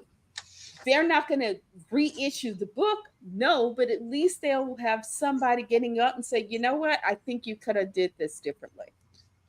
And this, you want to know why I'm looking at the book again? Why? I know back in the day there used to be a section where it's like comments from the editor if you have I used to love to read those. When they're not in writing, modern comic books anymore. Unless you know somebody on the inside. Unless you know somebody on the inside, that part is what is truly missing. You want to gain fans back, start opening up your door and listening to the people who are actually reading. Start putting that stuff back out here, for people to be like, hey, we're going to take the time to write you an email or even better yet, write you a physical letter. Because if we're spending our money to send stuff to you via U.S. mail, you should take the time to listen.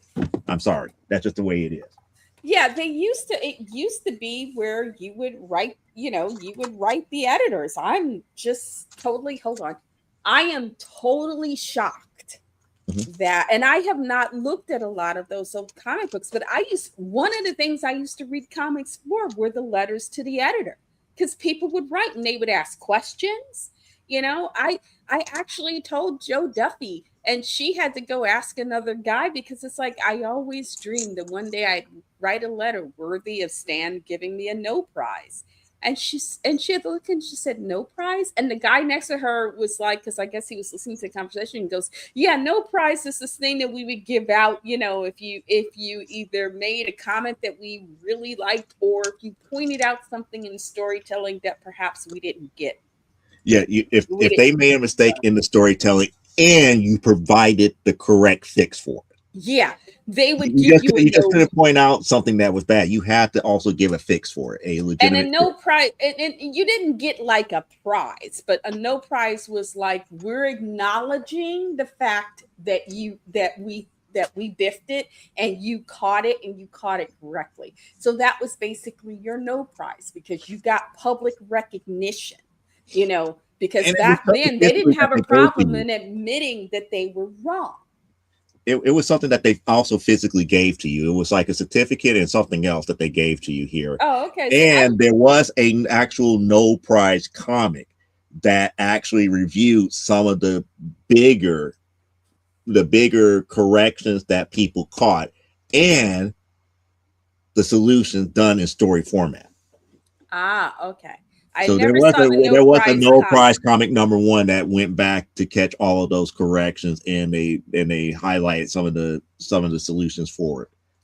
I need to catch up with Nurse and see if he can, and I can find the issue through here. Speaking of which, really quick, let me point out, I did talk to James on Free Comic Book Day, so they do want to give me the signing. I just have to find a date. I got to call him this Monday, because things happening the way they did, I didn't get a chance to call him this week, but I got to call him this coming Monday or Tuesday and set a date. We'll try not to do a Thursday so it doesn't, Well, it doesn't I do have to say clash with the show. On the 26th of this month, I was supposed to be interviewed by Heroes for Hire Comics. That's another YouTube show. They're interviewing me. It would be the first time that they have me on here. So guess what? I'm going to be acting a fool. I'm going to be acting a fool on that show. When were you going to tell me? When were you going to? He didn't tell us. I was saving it for the Saturday show. I was saving it for the Saturday show when we got closer to it, but I'm letting you know now, since you're mentioning about your signing here, because it's like, yeah, that would be kind of cool, because you have your upcoming signing. I have the the interview with Heroes for Hire Comics on Well, YouTube. well, we have company coming next month from the Okay. 19th to the 26th, Courtney.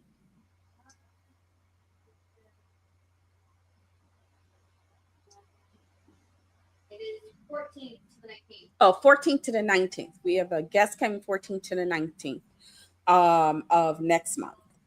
Okay. So, what I'm hoping to do is either somewhere, and my oldest son's birthday is the 13th of July. So, Mhm. I'm thinking I probably will try because especially since my books are more 18 plus, I was thinking of shooting for August or September because then we have a better chance of getting more of the college kids in, who might be new to the area and looking Oh, for the local comic my shop. birthday is on Sunday. My birthday is on a Sunday in August. Okay. So we won't do it on a Sunday in August. I was gonna No, no, do no. I would say oh, I was saying my birthday is on a Sunday in August. I was like, that might be a good time to do it, but no, but that I was like, I just know that Sunday comic book stores and Sundays are not very, not good very. things. So I'm I'm not saying they're not a thinking good thing. They just don't unless you're doing all the publicity yourself to get people in. no. So I'm thinking probably a Saturday. I would use when I was doing signings at Graham Crackers, I would normally pick like a new comic book day Wednesday, a new Okay, comic book pick a day Wednesday. Wednesday, because you got people coming in, and if you want people to, to really take a look at your book, you're going to get people who really read coming in, and then Okay, that way you can also publicize. It's like even if you don't buy my book, you can also pick up whatever new book that you want as well to kind of okay, help James out as well. okay. And like I said, I was actually once I sat down and talked to James, and I was going to ask in the group chat, Mhm. ask for If advice not a Wednesday, and then a Saturday. because like I said, my first thought would have been a Saturday. Mhm. Um, Because that would be the next biggest day, because that would be the first weekend day that people who want to get their comic books, they would get up. They probably go to the store probably about like 1 o'clock in the afternoon, and people be flowing in and out throughout the rest of the day. yeah, because I was thinking, if people are working during the week, that Saturday might work because for a lot of people, that's the one day you get to get in there, Mhm.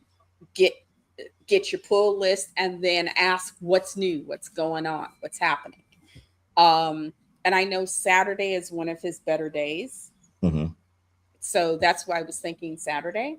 And was it that little produce market is down the street, so I can send Courtney to like grab snacks, so I can keep I myself want to fed and say it's like, hydrated. yeah, I have to slap my hand for it, because the first thing that came to my mind is like, you're up here talking about produce place. I'm up here. It's like you got the deli 2 doors down. There's more to deli, yes, but if I'm going to be tight on funds Mhm. until books are sold, and because I'll be doing Square, I'm not going to get that money unless people pay in cash.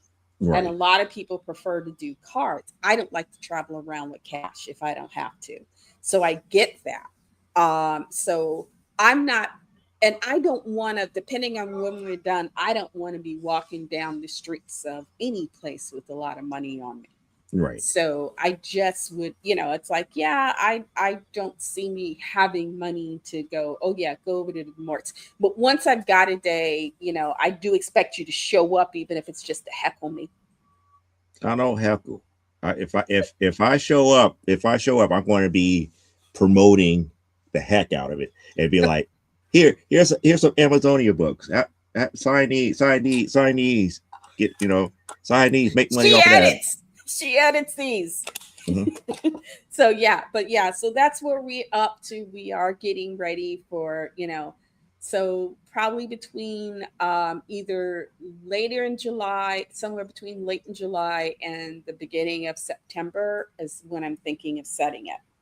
But as soon as I have a date, I will let y'all know. I will post on my Facebook.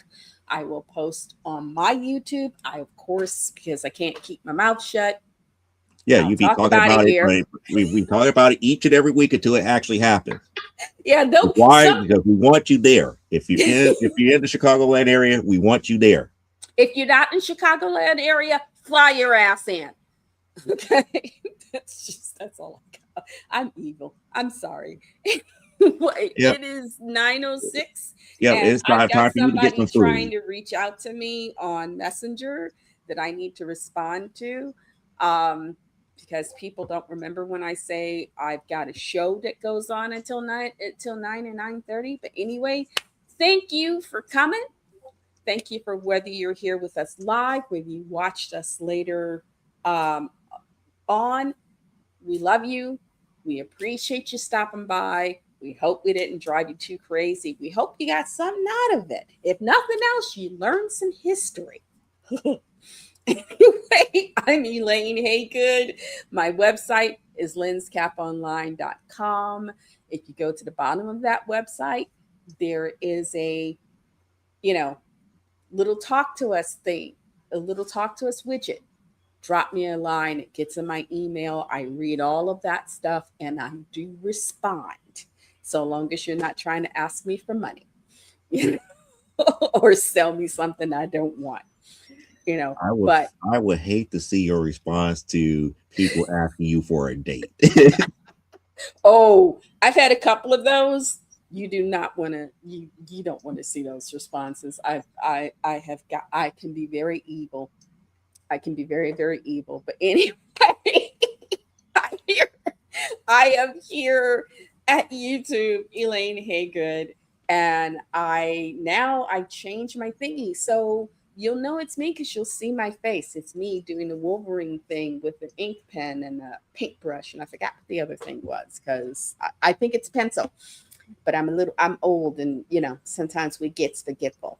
But anyway, y'all take care, enjoy, be nice to other people because you never know. Okay. Peace. And that brings us to tonight's sponsor here, which is Plasma Fire Graphics. If you have a graphic novel, a novel, or a comic book cover that you need done, and you want people to come to your table just because, hey, we saw that cover, why not give this award-winning artist who have won several Pulp Factory awards a chance here? If you don't believe me that his work is good, take a gander at this video.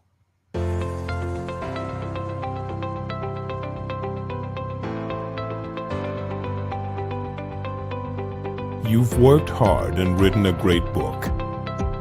Now it's time to give it a great cover. If you're an indie author or small press publisher, Plasma Fire Graphics is your source for affordable cover illustration and graphic design.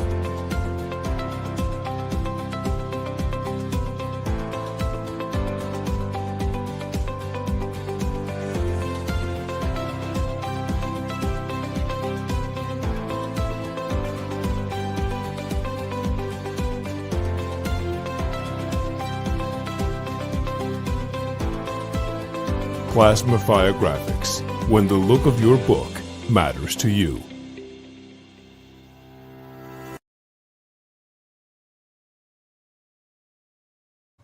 You've seen those covers. You've seen what he could do for other people. Why don't you get that same quality cover for yourself here? Just reach out to Jeffrey Hayes at plasmafiregraphics.com or his Facebook group for Plasma Fire Graphics. As far as I'm concerned, I will be back here on Saturday for an episode of From the Desk of the Small Press Publisher. And guess what? One of your requests is about to get granted on this upcoming Saturday. We have one of our regular viewers here, I will leave his name out of it for right now, has asked me to cover what is pretty much a major part of the XSU universe. For those who don't know, it's the CGC Studios universe here, based upon all the comic book series that we produce here. And how did that universe come about? Why did it come about?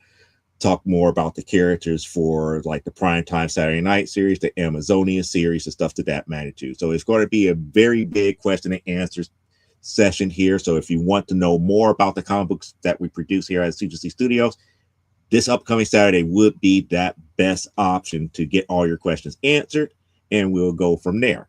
So until Saturday, or until next week, where you catch us right here on Comic Book Spectrum, live life, grow, and be well. And unlike our founder, Brian K. Morris, I don't care if you wash your hands, but never, and I do mean never, apologize for being awesome. Catch you right here in another week for another episode of Comic Book Spectrum. Good night and enjoy.